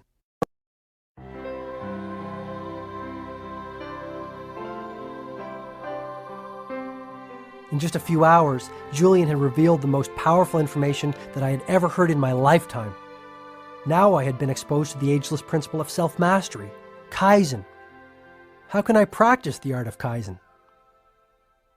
I will give you 10 ancient yet supremely effective rituals that will lead you far along the path of personal mastery. If you apply them on a daily basis, with faith in their utility, you will observe remarkable results in just 1 month from today. Yogi Raman offered the 10 rituals to me with great faith in what he termed their exquisiteness. The quid pro quo is that you must set aside at least 1 hour a day for 30 consecutive days to practice the strategies. This investment in yourself is all it takes. 1 hour a day for 30 days is all it takes? It's the magic formula I was always searching for. Having said this, you must be disciplined and apply the strategies which make up the formula daily with utter conviction in their value. This is not a quick fix type deal. Once you are in it for the long term. What do you mean? Spending 1 hour a day tending to yourself will surely give you dramatic results in 30 days, provided you do the right things. The key is that you must keep on practicing them every day if you want to keep on seeing the results. Fair enough, I agreed. Julian clearly had unlocked a wellspring of personal vitality and inner serenity in his own life. Actually, his transformation from a sickly old litigator to a radiant, energetic philosopher was nothing less than miraculous. Maybe I too could undergo a mantle-like transformation. It was surely worth a try. That night, sitting on the floor of my cluttered living room, I learned what Julian called the 10 rituals of radiant living. The first strategy was known to the sages as the ritual of solitude. This involves nothing more than ensuring that your daily schedule include a mandatory period of peace. Just what is a period of peace? It is a period of time, as little as 15 minutes or as much as 50, wherein you explore the healing power of silence and come to know who you really are. Its purpose is self-renewal, and this is accomplished by spending time alone, immersed in the beautiful blanket of silence. Solitude and quiet connect you to your creative source and release the limitless intelligence of the universe. You will even sleep better and enjoy a renewed feeling of balance in your day-to-day activities. Where should I go for this period of peace? Theoretically, you could do it anywhere, from your bedroom to your office. The key is to find a place of true quiet and beauty. How does beauty fit into the equation? Beautiful images soothe a ruffled soul, Julian observed with a deep sigh. A bouquet of roses, or a simple, solitary daffodil will have a highly salutary effect on your senses and relax you to no end. Ideally, you should savor such beauty in a space that will serve as a sanctuary of the self. What's that? Basically, it is a place that will become your secret forum for mental and spiritual expansion. This might be a spare room in your house or simply a peaceful corner of a small apartment. The point is to reserve a spot for your renewal activities, a place that sits there quietly, awaiting your arrival. I love the sound of that. I think having a silent place to go to when I come home from work would make a world of difference. That brings up another important point. The ritual of solitude works best when you practice it at the same time every day. By practicing it at the same time every day, a daily dose of silence will soon become a habit that you will never neglect. Anything else? Yes. If at all possible, commune with nature daily. A quick walk through the woods, or even a few minutes spent cultivating your tomato garden in the backyard, will reconnect you to the wellspring of calm that may now be dormant within you. Being with nature also allows you to tune into the infinite wisdom of your highest self. This self-knowledge will move you into the uncharted dimensions of your personal power. Never forget this, Julian advised, his voice rising with passion. Has this ritual worked well for you, Julian? Absolutely. Some days I spend hours in quiet contemplation. On other days, I spend only 10 minutes. The result is more or less the same: a deep sense of inner harmony and an abundance of physical energy. Which brings me to the second ritual. This is the ritual of physicality. Sounds interesting. What's it all about? The ritual of physicality is based on the principle that says, as you care for the body, so you care for the mind. As you train your body, so you train your mind. Take some time every single day to nourish the temple of your body through vigorous exercise. Get your blood circulating and your body moving. Did you know that there are 168 hours in a week? No, not really. It's true. At least 5 of those hours should be invested in some form of physical activity. The sages of Savannah practiced the ancient discipline of yoga to awaken their physical potential and live a strong, dynamic existence. It was an extraordinary sight to see these marvelous physical specimens who had managed to age-proof their lives standing on their heads in the center of their village. Did the sages do anything else to care for their bodies? Yogi Raman and his brothers and sisters also believed that vigorous walking in natural surroundings worked wonders for relieving fatigue and restoring the body to its natural state of vibrancy. I really think it didn't matter too much to them what they did, so long as they moved their bodies and got the fresh air of their breathtaking surroundings flowing through their lungs. What does breathing fresh air have to do with anything? I'll answer your question with one of Yogi Raman's favorite sayings: to breathe properly is to live properly. Quite early on in Savannah, the sages taught me that the fastest way to double or even triple the amount of energy I had was to learn the art of effective breathing. Their philosophy was simple. Take in more oxygen through efficient breathing, and you liberate your energy reserves along with your natural state of vitality. Okay, so where do I start? It's actually pretty easy. 2 or 3 times a day, take a minute or two to think about breathing more deeply and effectively. Your belly should move out slightly. This indicates that you are breathing from the abdomen, which is good. A trick that Yogi Raman taught me was to cup my hands over my stomach. If they moved out as I inhaled, my breathing technique was proper. Very interesting. If you like that, Then you'll love the third ritual of radiant living, said Julian, which is the ritual of live nourishment. Yogi Raman put it this way: as you nourish your body, so you nourish your mind. I assumed then that you changed your diet. Radically. Live foods are the answer. Live foods are those which are created through the natural interaction of the sun, air, soil, and water. What I'm talking about here is a vegetarian diet. Fill your plate with fresh vegetables, fruit, and grains, and you might just live forever. Is that possible? Most of the sages were well over 100, and they showed no signs of slowing down. But is this type of diet healthy? This is the diet that nature intended. It is alive, vital, and supremely healthy. The sages have lived by this diet for many thousands of years. If you like meat, you can certainly keep eating it. Just remember that you are ingesting dead food. If you can, cut back on the amount of red meat that you eat. It is really hard to digest, and since your digestive system is one of the body's most energy-consuming processes, valuable energy reserves are needlessly depleted by this foodstuff. Do you see what I'm getting at? Just compare how you feel after eating a steak with your energy levels after you've had a salad. If you don't want to become a strict vegetarian, at least start having a salad with every meal and fruit for dessert. Even this will make a huge difference in the quality of your physical life. Try it for about a month and judge the results for yourself. You will feel phenomenal. Okay, if it's good enough for the sages, it's good enough for me. I promise you I will give it a shot. If I have sold you on the ritual of live nourishment, I think you will love the fourth one. The student is still holding his empty cup. The fourth ritual is known as the ritual of abundant knowledge. It centers around the whole notion of lifelong learning and expanding your knowledge base for the good of yourself and all those around you. Read regularly. Reading for 30 minutes a day will do wonders for you, but I must caution you. Do not read just anything. Make it something that will improve both you and the quality of your life. What did the sages read? They spent many of their waking moments reading and rereading the ancient teachings of their ancestors. They devoured this philosophical literature. It was in Savannah that I really learned the power of the book and the principle that a book is the best friend of the wise. To truly get the best out of a great book, you must study it, not just read it. The sages would read many of the books of wisdom in their vast library 10 or 15 times. They treated great books as scriptures, holy documents of divine origin. Wow, is reading really that important? 30 minutes a day will make a delightful difference in your life because you will quickly start to see the vast reserves of knowledge available for your use. Read the right books.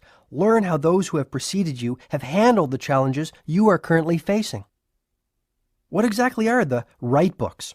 Any titles you could recommend to an eager young beaver? I said, flashing a broad grin. Sure. You will thrive on the biography of the great American Benjamin Franklin.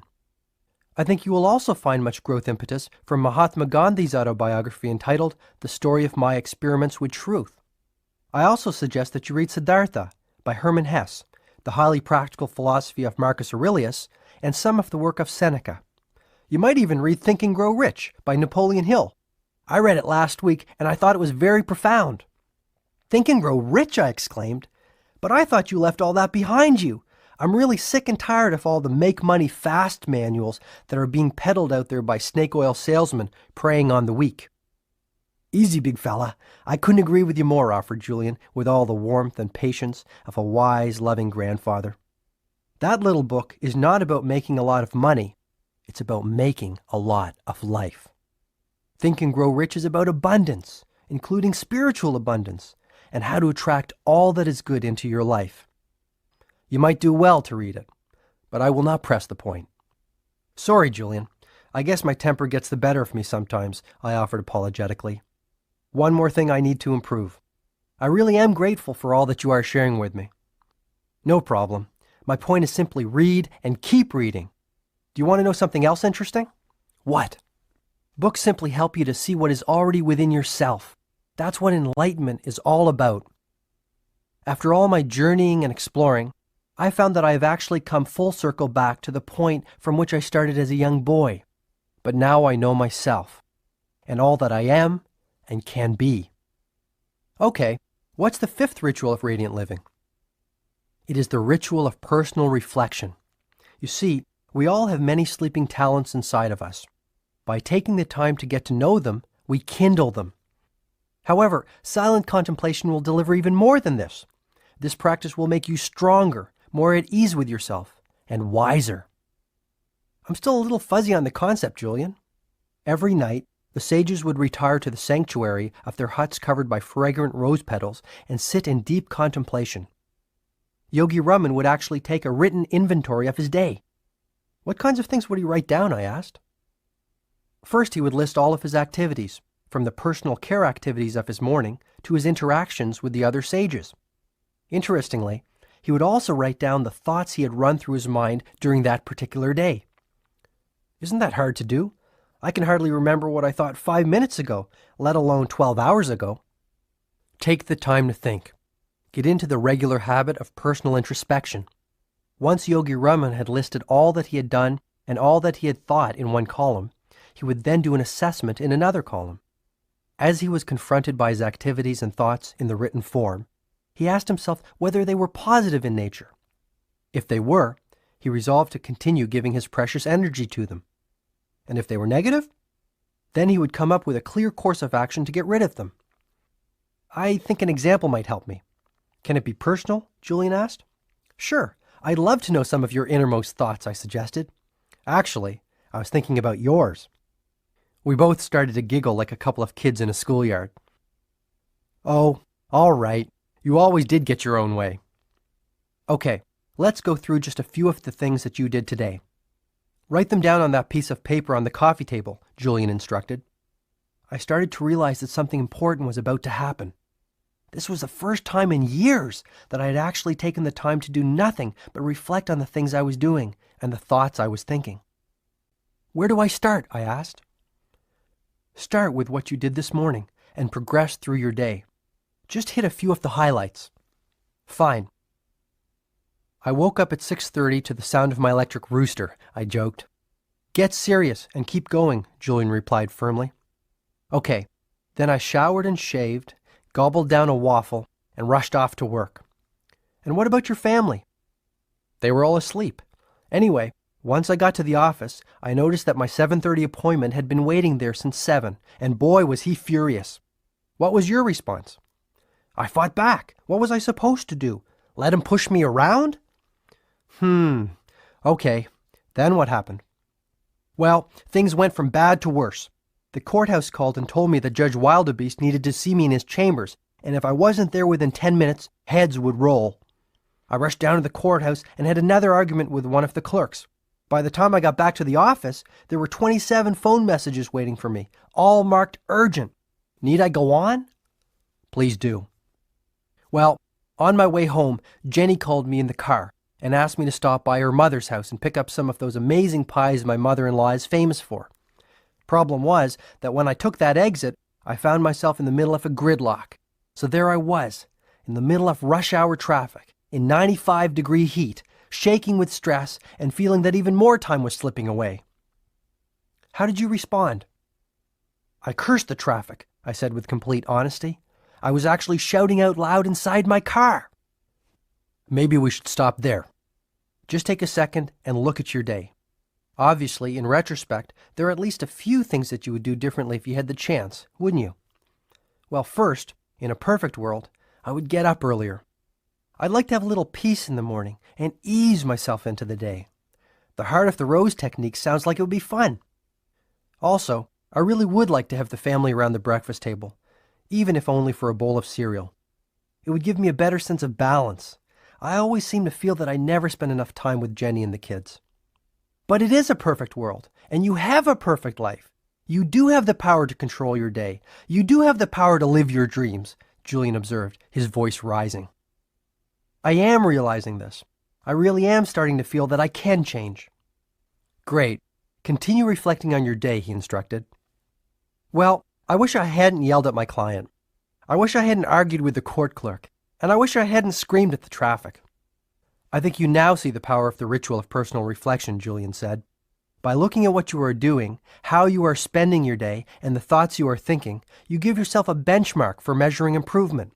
The only way to improve tomorrow is to know what you did wrong today. Lots to think about, Julian.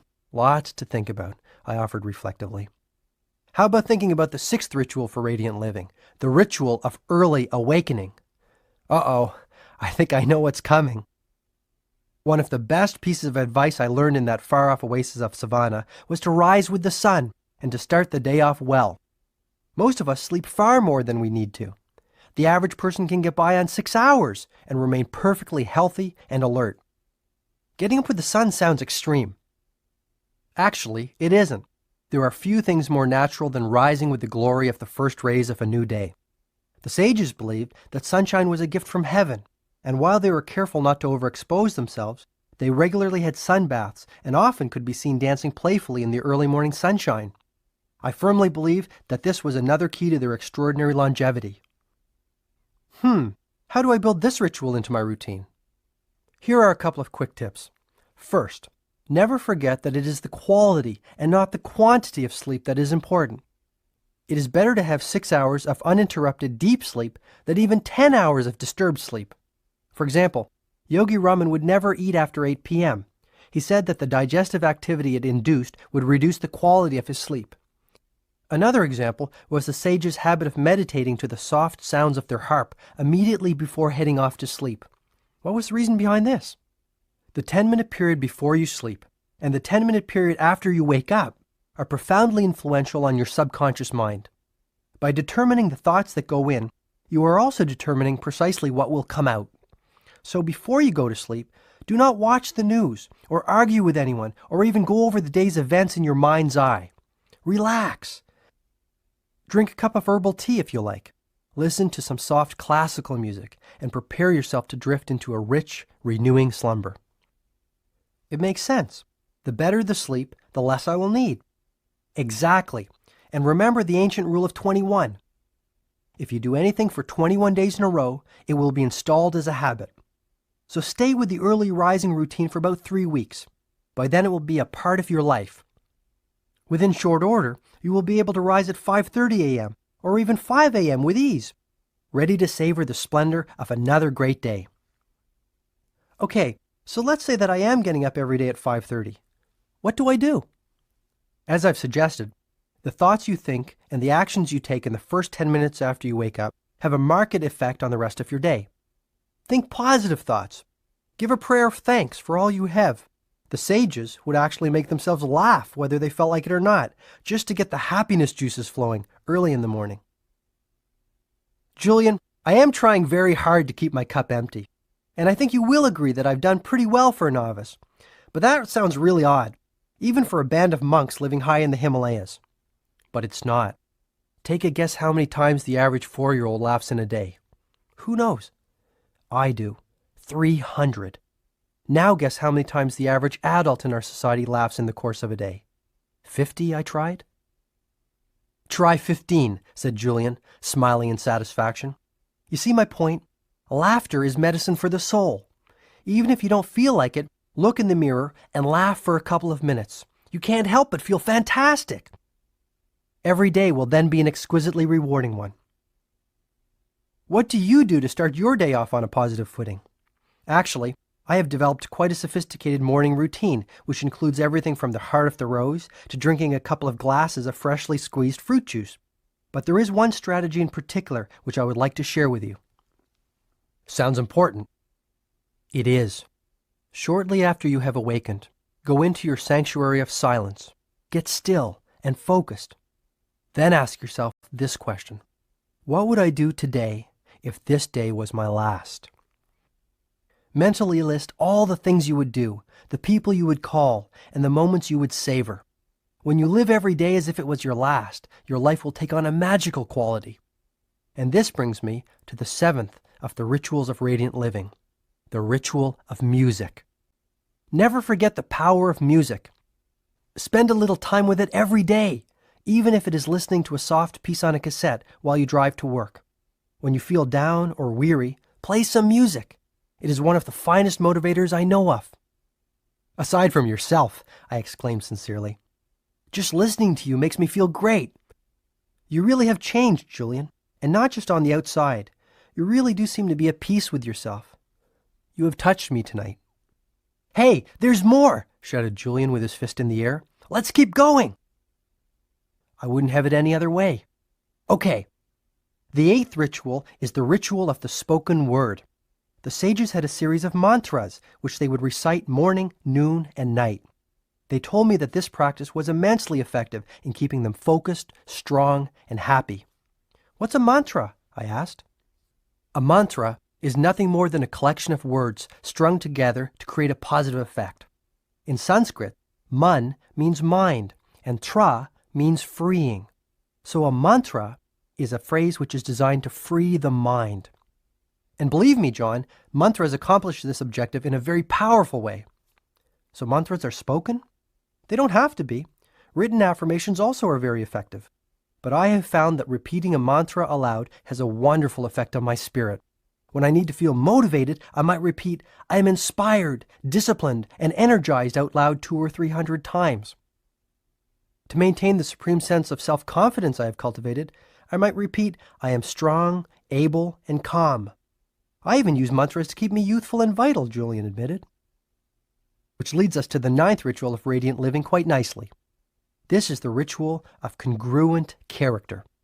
This ritual requires you to take daily, incremental action to build your character. Perhaps Yogi Raman articulated the formula best when he stated, "You sow a thought, you reap an action. Reap an action, you sow a habit. Sow a habit, you reap a character. Sow a character, you reap your destiny." What kinds of things should I do to build my character? Anything that cultivates your virtues. Before you ask me what I mean by virtues, let me clarify the concept. The wise people of the Himalayas believed strongly that a virtuous life was a meaningful life, so they governed all their actions by a series of timeless principles. But I thought you said they governed their lives by their purpose. Yes, this is quite so, but their life's calling included living in a manner congruent to these principles. They are, simply stated, industry, compassion, humility, patience, honesty, and courage. When all your actions are congruent and aligned with these principles, you will feel a deep sense of inner harmony and peace. This is also when your life will move from the ordinary into the realm of the extraordinary, and you will begin to sense the sacredness of your being. It is the first step to lifelong enlightenment. "Have you tasted this experience?" I asked. "I have, and I believe you will too. Do the right things. Act in a way that is congruent with your true character. Act with integrity. Be guided by your heart. The rest will take care of itself. You are never alone, you know." And the final ritual? This is the all-important ritual of simplicity. This ritual requires you to live a simple life. As Yogi Raman said, one must never live in the thick of thin things. Focus only on your priorities, those activities which are truly meaningful. Your life will be uncluttered, rewarding, and exceptionally peaceful. This I promise you. But earlier you told me that happiness comes from achievement. Now you are telling me to reduce my needs and be content with less. Isn't that a paradox? Excellent point, John. It might seem like a contradiction, but it isn't. Lifelong happiness does come through striving to realize your dreams. The key is not to make your happiness contingent on finding that elusive pot of gold at the end of the rainbow. For example, even though I was a millionaire many times over, I was so money-driven that I couldn't enjoy all that I had. "You know, there came a time when all I could eat was bread and water," Julian said, growing very quiet and pensive. "Are you serious? I always thought that you ate at the best restaurants with all those celebrity friends of yours." "That was in the early days. Not many people know about this, but the burden of my out-of-control lifestyle gave me a bleeding ulcer." Julian caught himself. "But I'm not one to live in the past. It was another one of life's great lessons. To transcend pain, I had to first experience it. I wouldn't be where I am today without it," he said stoically. "Any ideas on what I should do to bring the ritual of simplicity into my life?" I asked. "There are so many things you can do. Stop picking up the phone every time it rings. Stop wasting time reading junk mail. Stop eating out 3 times a week. Give up your golf club membership and spend more time with your kids.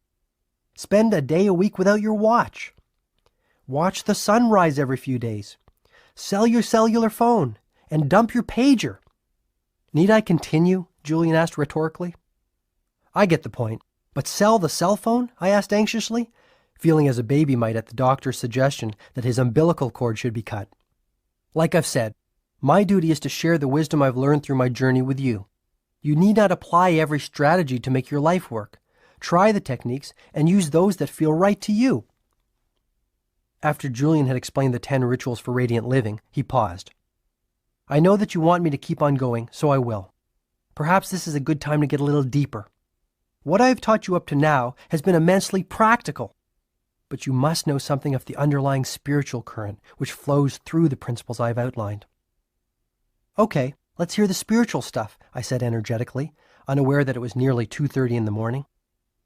Within you lies the sun, the moon, the sky, and all the wonders of this universe.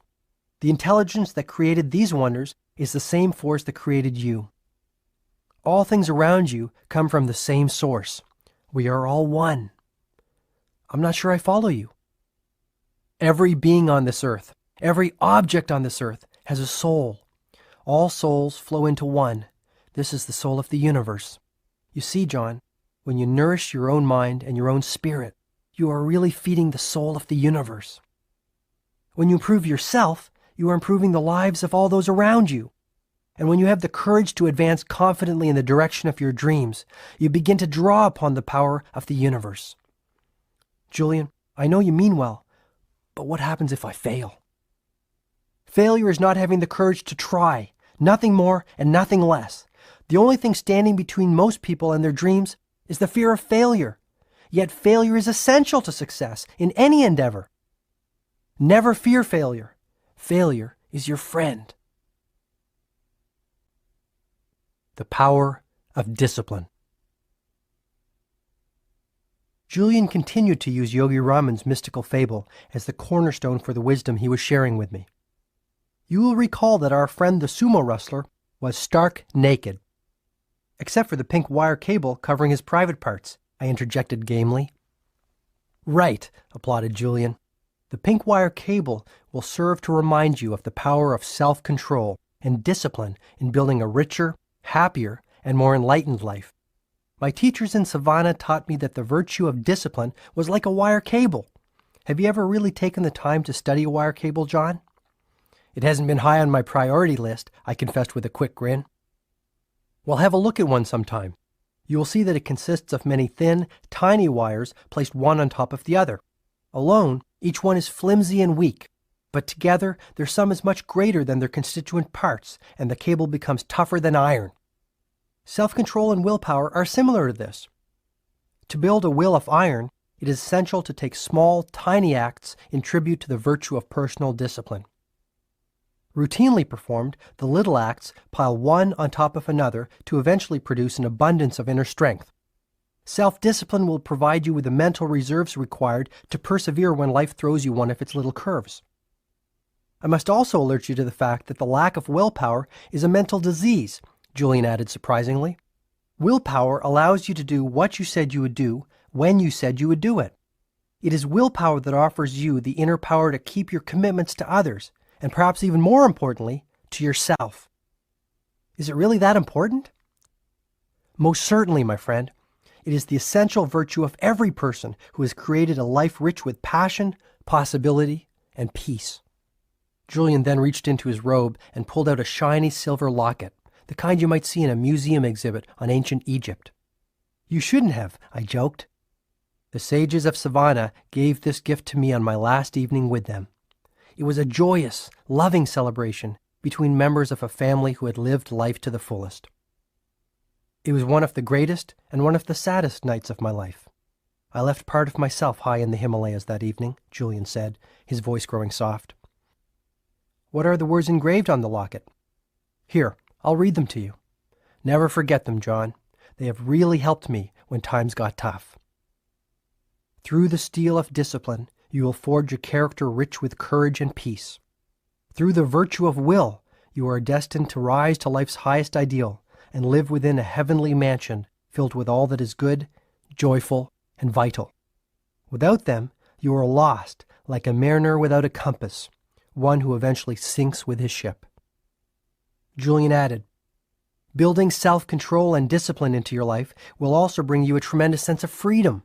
This alone will change things. Julian then noted the many practical benefits that the cultivation of discipline would bring. Believe it or not, developing the power of your will can erase the worry habit, keep you healthy, and give you far more energy than you have ever had. You see, John, self-control is really nothing more than mind control. Will is the king of mental powers. When you master your mind, you master your life. Mental mastery starts with being able to control every thought that you think. When you have developed the ability to discard all weak thoughts and focus only on those that are positive and good actions will follow. Soon you will start attracting all that is positive and good into your life. Here's an example.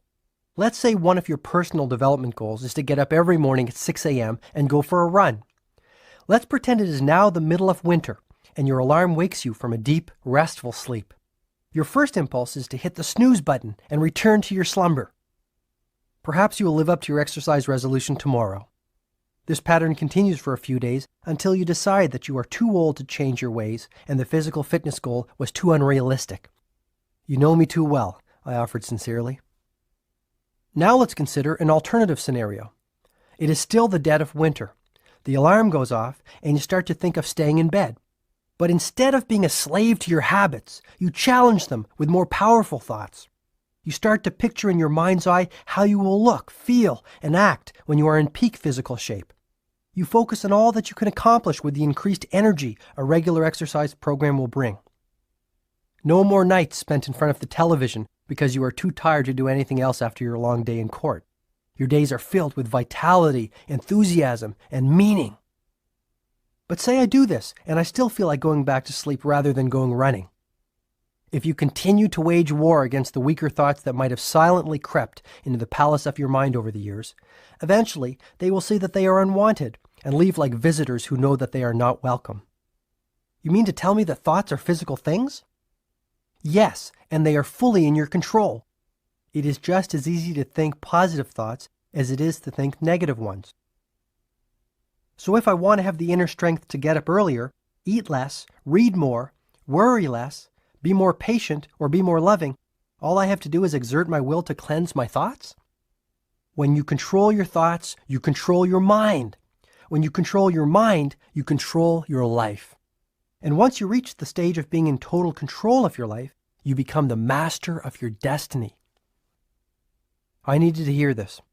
Through the course of this strange yet inspiring evening, I had gone from being a skeptical litigator, carefully studying a hotshot lawyer turned yogi, to a believer whose eyes had been opened for the first time in many years. I wish Jenny could hear all this. Actually, I wished my kids could hear this wisdom too. I knew it would affect them as it had me. I had always planned on being a better family man and living more fully, but I always found that I was too busy putting out all those brush fires of life that seemed so pressing. It seemed like yesterday that I was a young law student, full of energy and enthusiasm. I dreamed of becoming a political leader, or even a Supreme Court judge back then. But as time went by, I settled into a routine. I think it was at that moment, with Julian sitting next to me on my living room floor on that sticky July night, that I changed. The Japanese call it satori, meaning instant awakening, and that's exactly what it was. I resolved to fulfill my dreams and make my life far more than it had ever been. That was my first taste of real freedom. The freedom that comes when you decide once and for all to take charge of your life and all its constituent elements. I will give you a formula for developing willpower, said Julian, who had no idea of the inner transformation I had just experienced. Wisdom without proper tools for its application is no wisdom at all. He continued, every day while you are walking to work, I would like you to repeat a few simple words. Yogi Raman told me that by its repetition, I would develop self-control and an indomitable will within a short period of time. Okay, I'm all ears. This is the mantra I suggest you repeat at least 30 times a day. I am more than I appear to be. All the world's strength and power rest inside me. It will manifest profound changes in your life. For even quicker results, blend this mantra with the practice of creative envisioning I spoke of earlier. Startling results will surely come your way, he promised. That's it? I asked, astonished by the apparent simplicity of this formula. I can tap the full reserves of my willpower through this simple exercise? Repeating the mantra I gave you, along with the daily practice of seeing yourself as you hope to be, will give you an enormous amount of support as you create the disciplined, principled life that will connect you to your dreams. And you need not change your world in a day. Start off small. Even training yourself to get up an hour earlier and sticking to this wonderful habit will boost your self-confidence, inspiring you to reach higher heights. The trick is to keep setting the mark higher and raising your standards continuously. This will release that magical quality of momentum that will motivate you to keep exploring your infinite potential. Momentum is also the secret ingredient to building self-discipline. It's a delightful process, John. It really is. And the pink wire cable in Yogi Raman's magical fable will always remind you of the power of your will. Just as Julian finished revealing his thoughts on the subject of discipline, I noticed the first rays of the sun peeking into the living room, pushing away the darkness like a child pushes away an unwanted bed cover. This will be a great day, I thought. The first day of the rest of my life.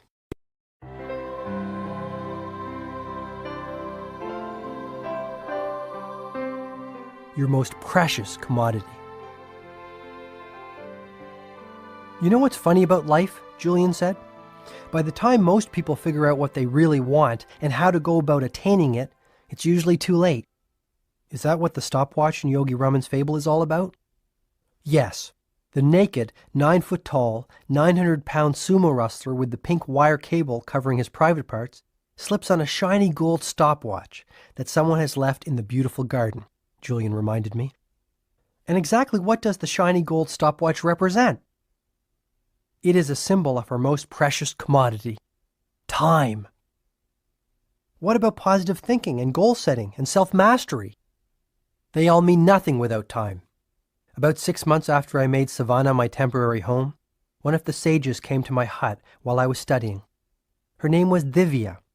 She was a stunningly beautiful woman with jet black hair that fell below her waist, and in a very gentle and sweet voice, she informed me that she was the youngest of all of the sages.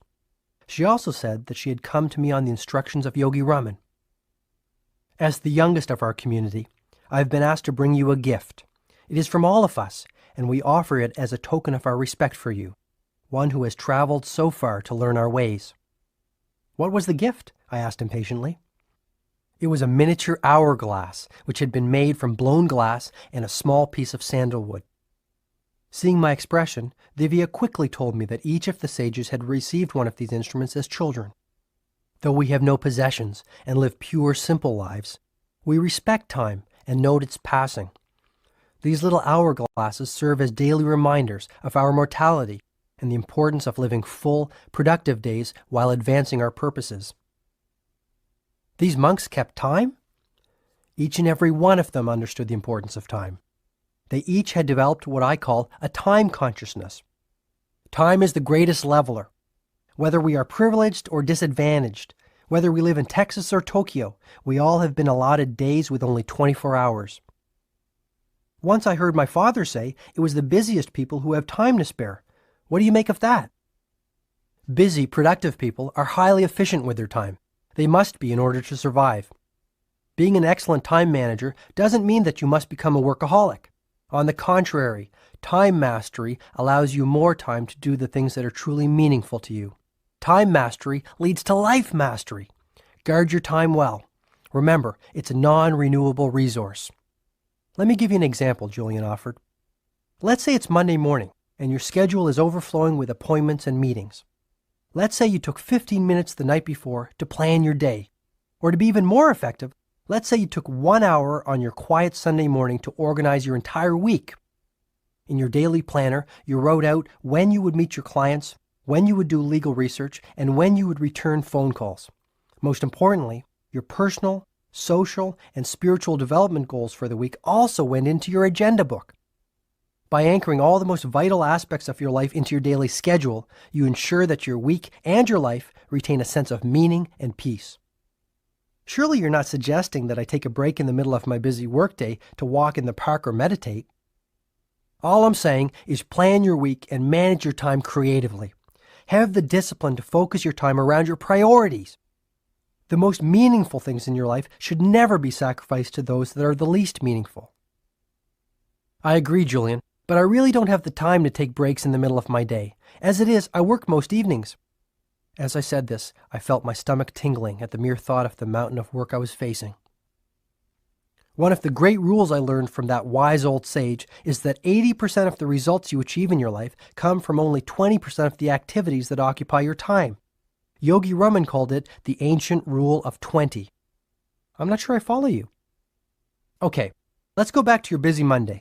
From morning until night, you might spend your time doing everything from drafting legal pleadings to reading your youngest child a bedtime story or playing chess with your wife. Agreed? Agreed. But out of all of the hundreds of activities you give your time to, only 20% will yield real, lasting results.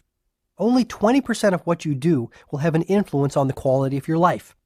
These are your high-impact activities. For example, 10 years from now, do you really think that all the time you spent gossiping at the water cooler or watching television will count for anything? No, not really.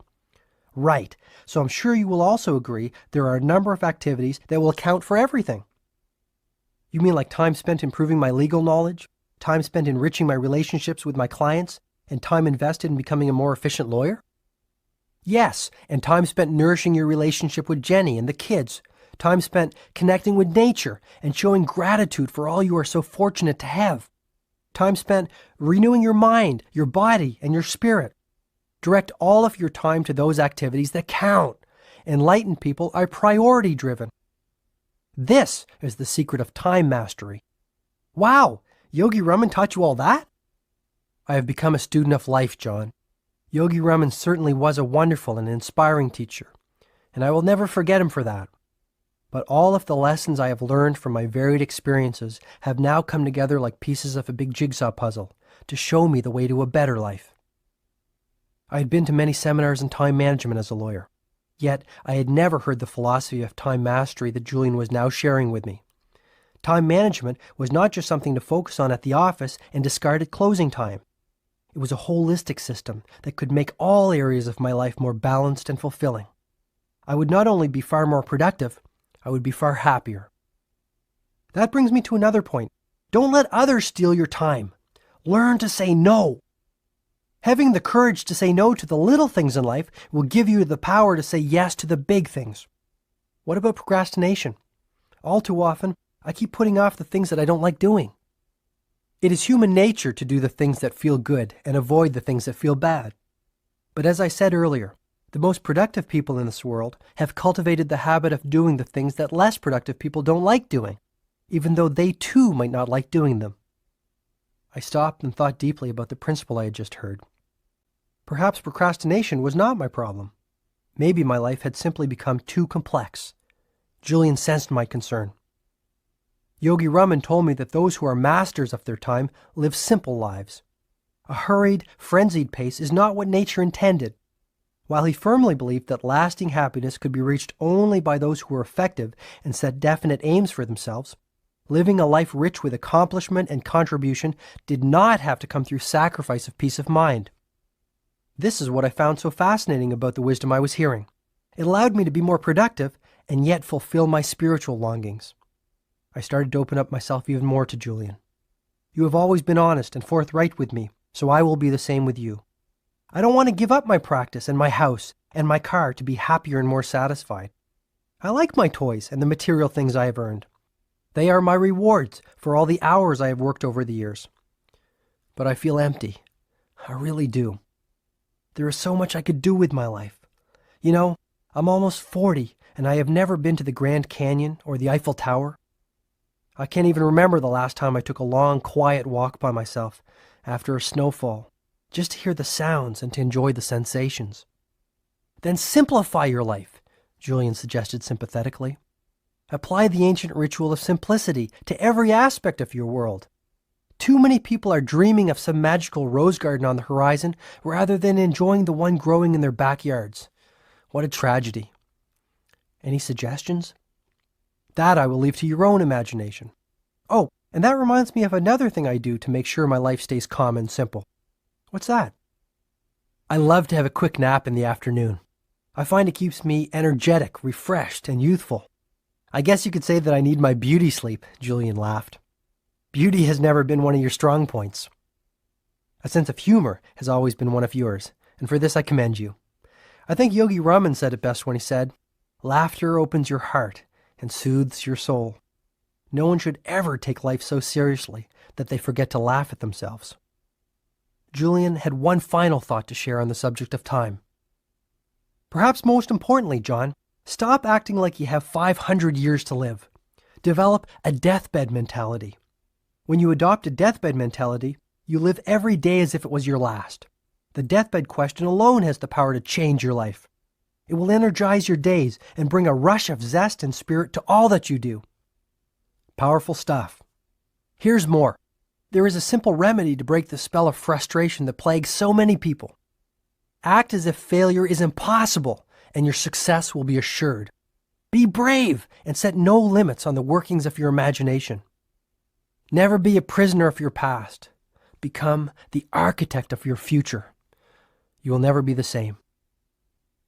As the city started to awaken and the morning grew into full bloom, my ageless friend started to show the first signs of weariness after a night spent sharing his wisdom with an eager student. I had been astonished by Julian's stamina, his boundless energy, and his endless enthusiasm. "We are moving to the end of Yogi Raman's magical fable and approaching the time when I must leave you," he said gently. "Are you going to tell your partners that you have returned home?" I asked, my curiosity getting the better of me. "Probably not," Julian replied. "I'm so different from the Julian Mantle they knew. They wouldn't recognize me." "You really are a new man," I agreed, chuckling inwardly as I pictured this mystical monk, adorned in the traditional robes of Savannah, stepping into the striking red Ferrari of his former life. "A new being is probably even more accurate." "I don't see the distinction," I confessed. "There is an ancient saying in India, 'We are not human beings having a spiritual experience. We are spiritual beings having a human experience. I see what I am.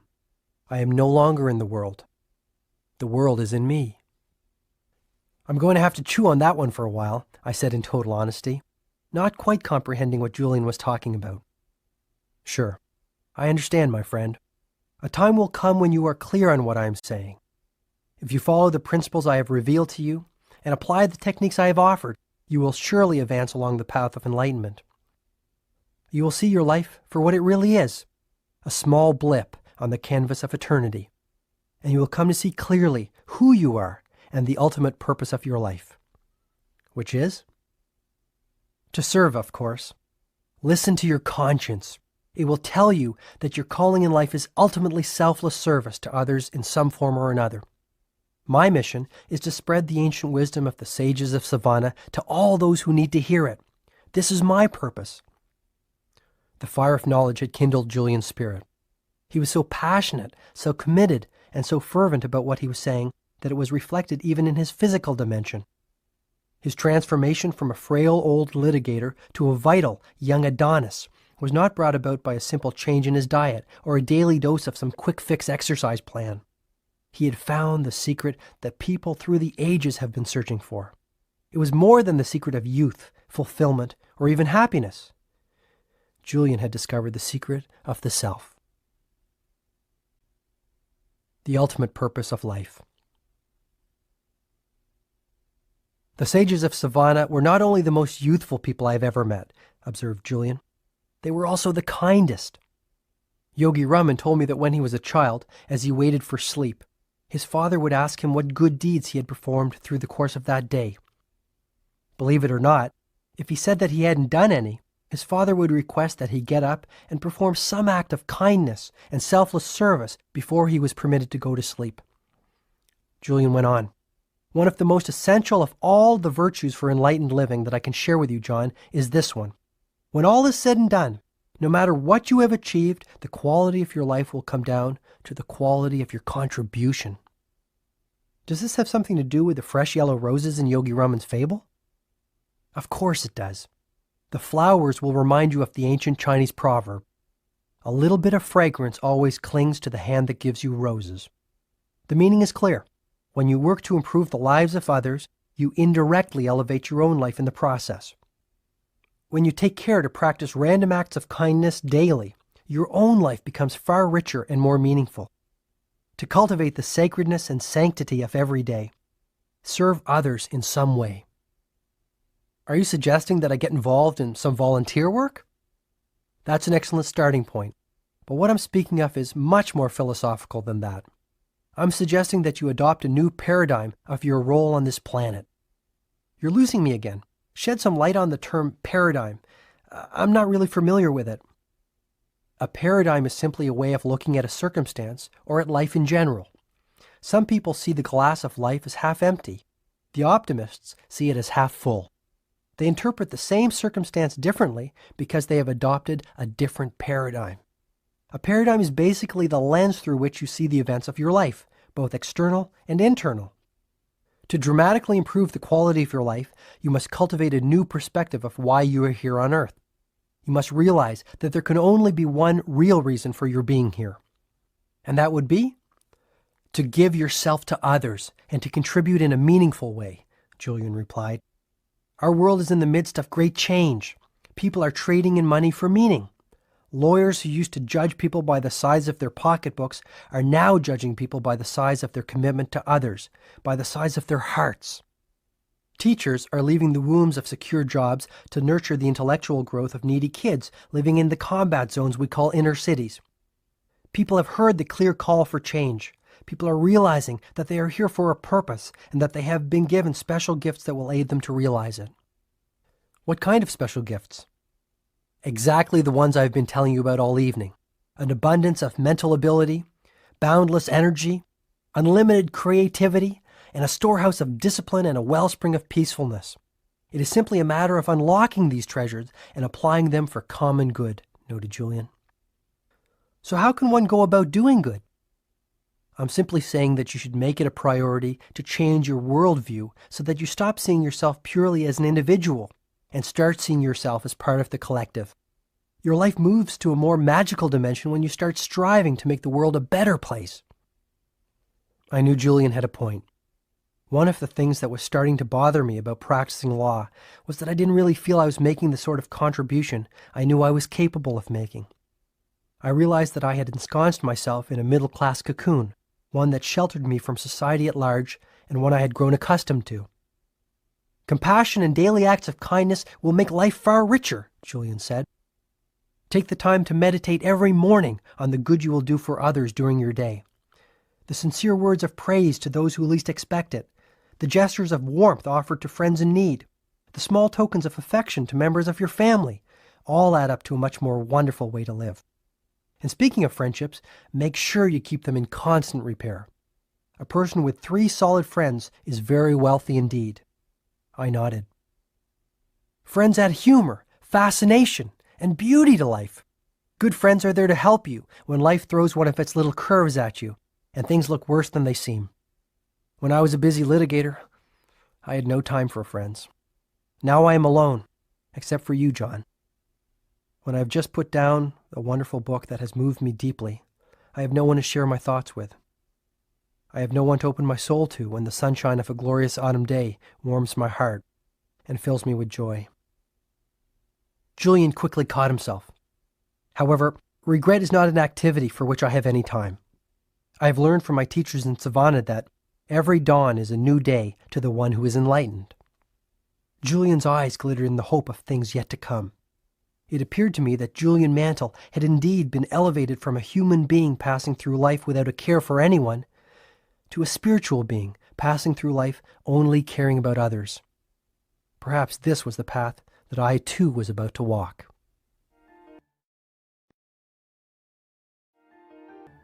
The timeless secret of lifelong happiness.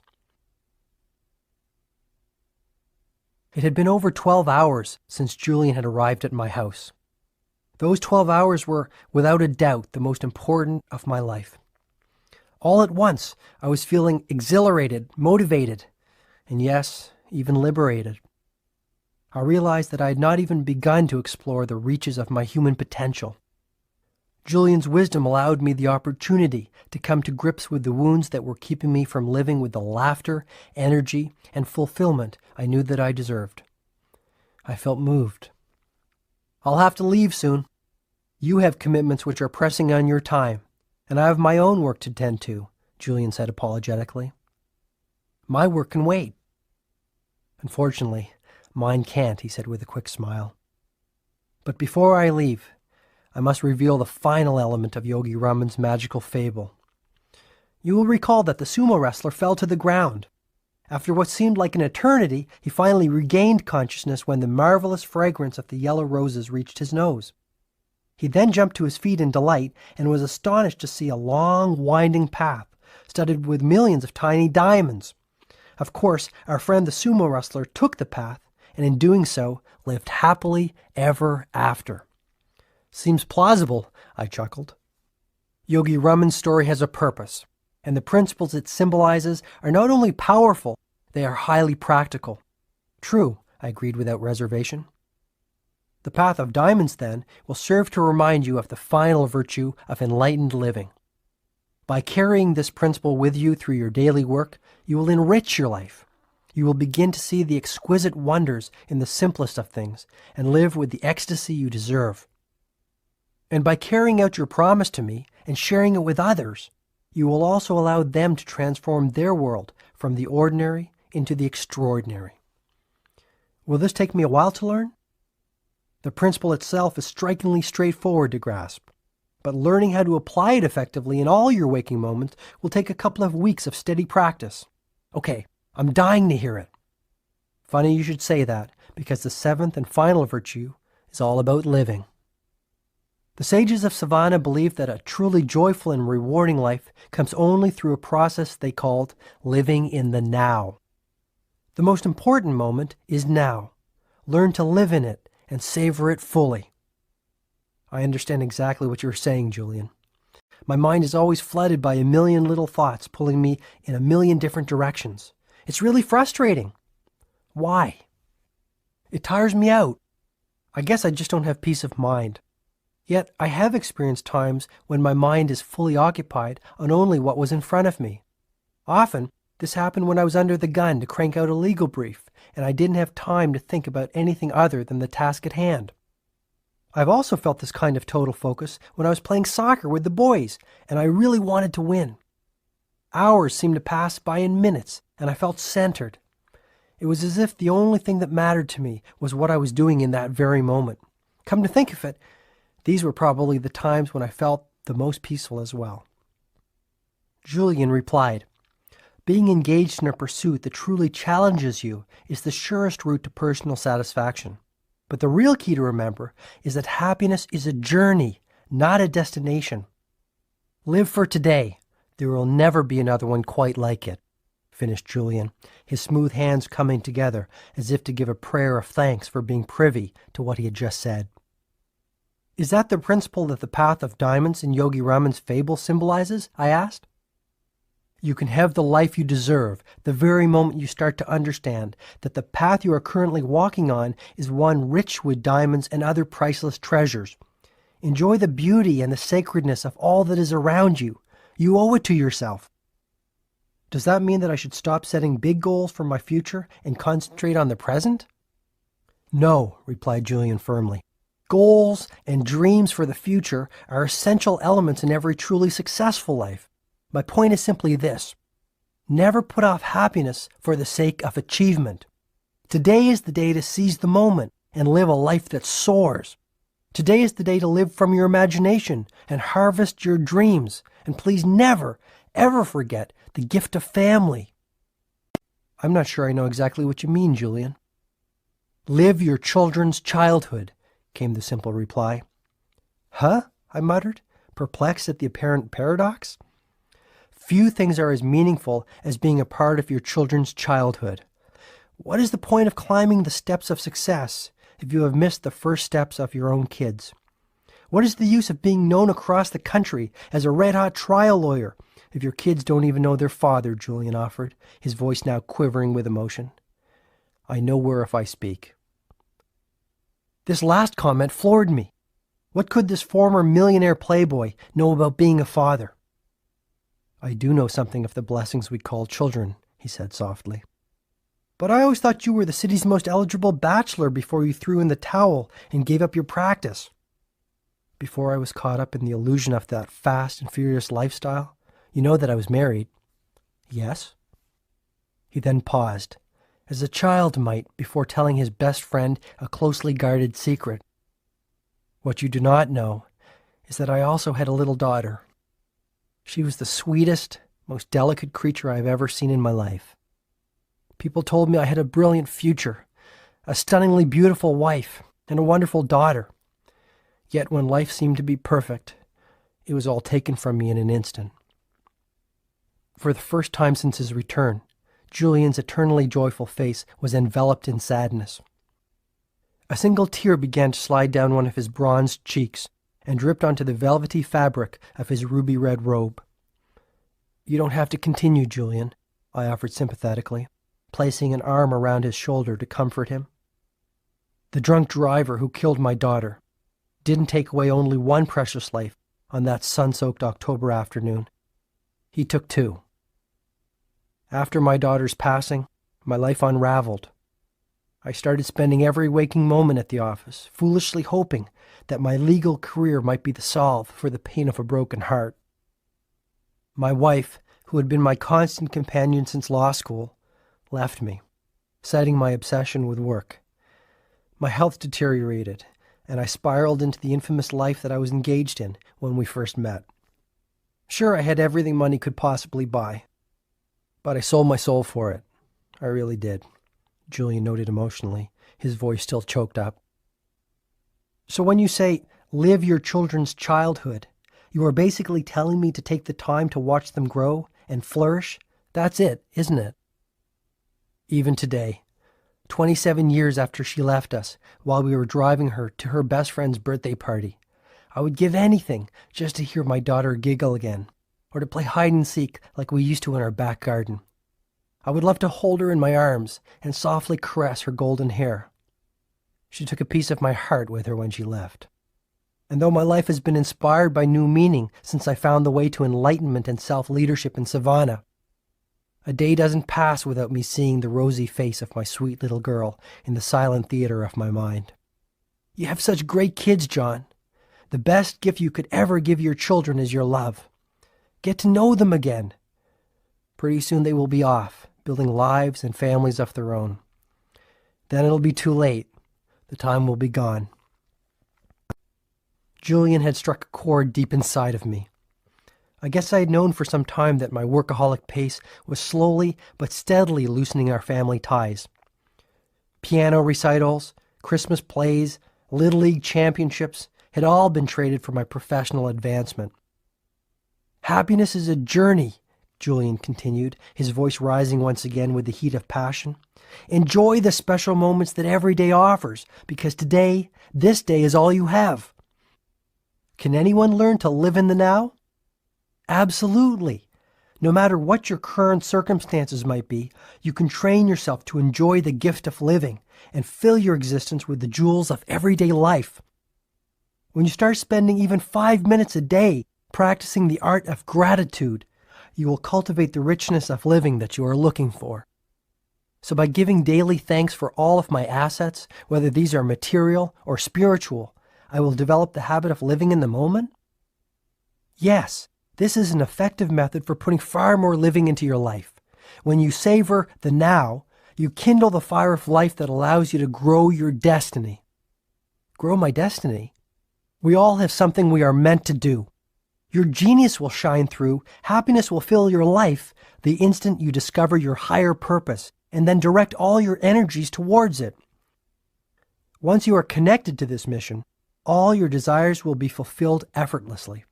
Simply follow the path of your dreams in full expectation of the bounty that is certain to flow. This will bring you to your divine destination.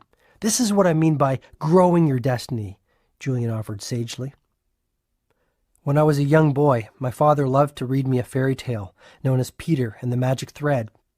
Peter was a very lively little boy. Everyone loved him. His family, his teachers, and his friends. But he did have one weakness. What was that? Peter could never live in the moment. He had not learned how to enjoy the process of life. When he was in school, he dreamed of playing outside. When he was outside playing, he dreamed of his summer vacation. Peter constantly daydreamed, never taking the time to savor the special moments that filled his days. One morning, Peter was out walking in a forest near his home. Feeling tired, he decided to rest on a patch of grass and eventually dozed off. After only a few minutes of deep sleep, he heard someone calling his name. "Peter! Peter!" came a shrill voice from above. As he slowly opened his eyes, he was startled to see a striking woman standing above him. She must have been well over 100 years old, and her snow-white hair dangled well below her shoulders like a matted blanket of wool. In this woman's wrinkled hand was a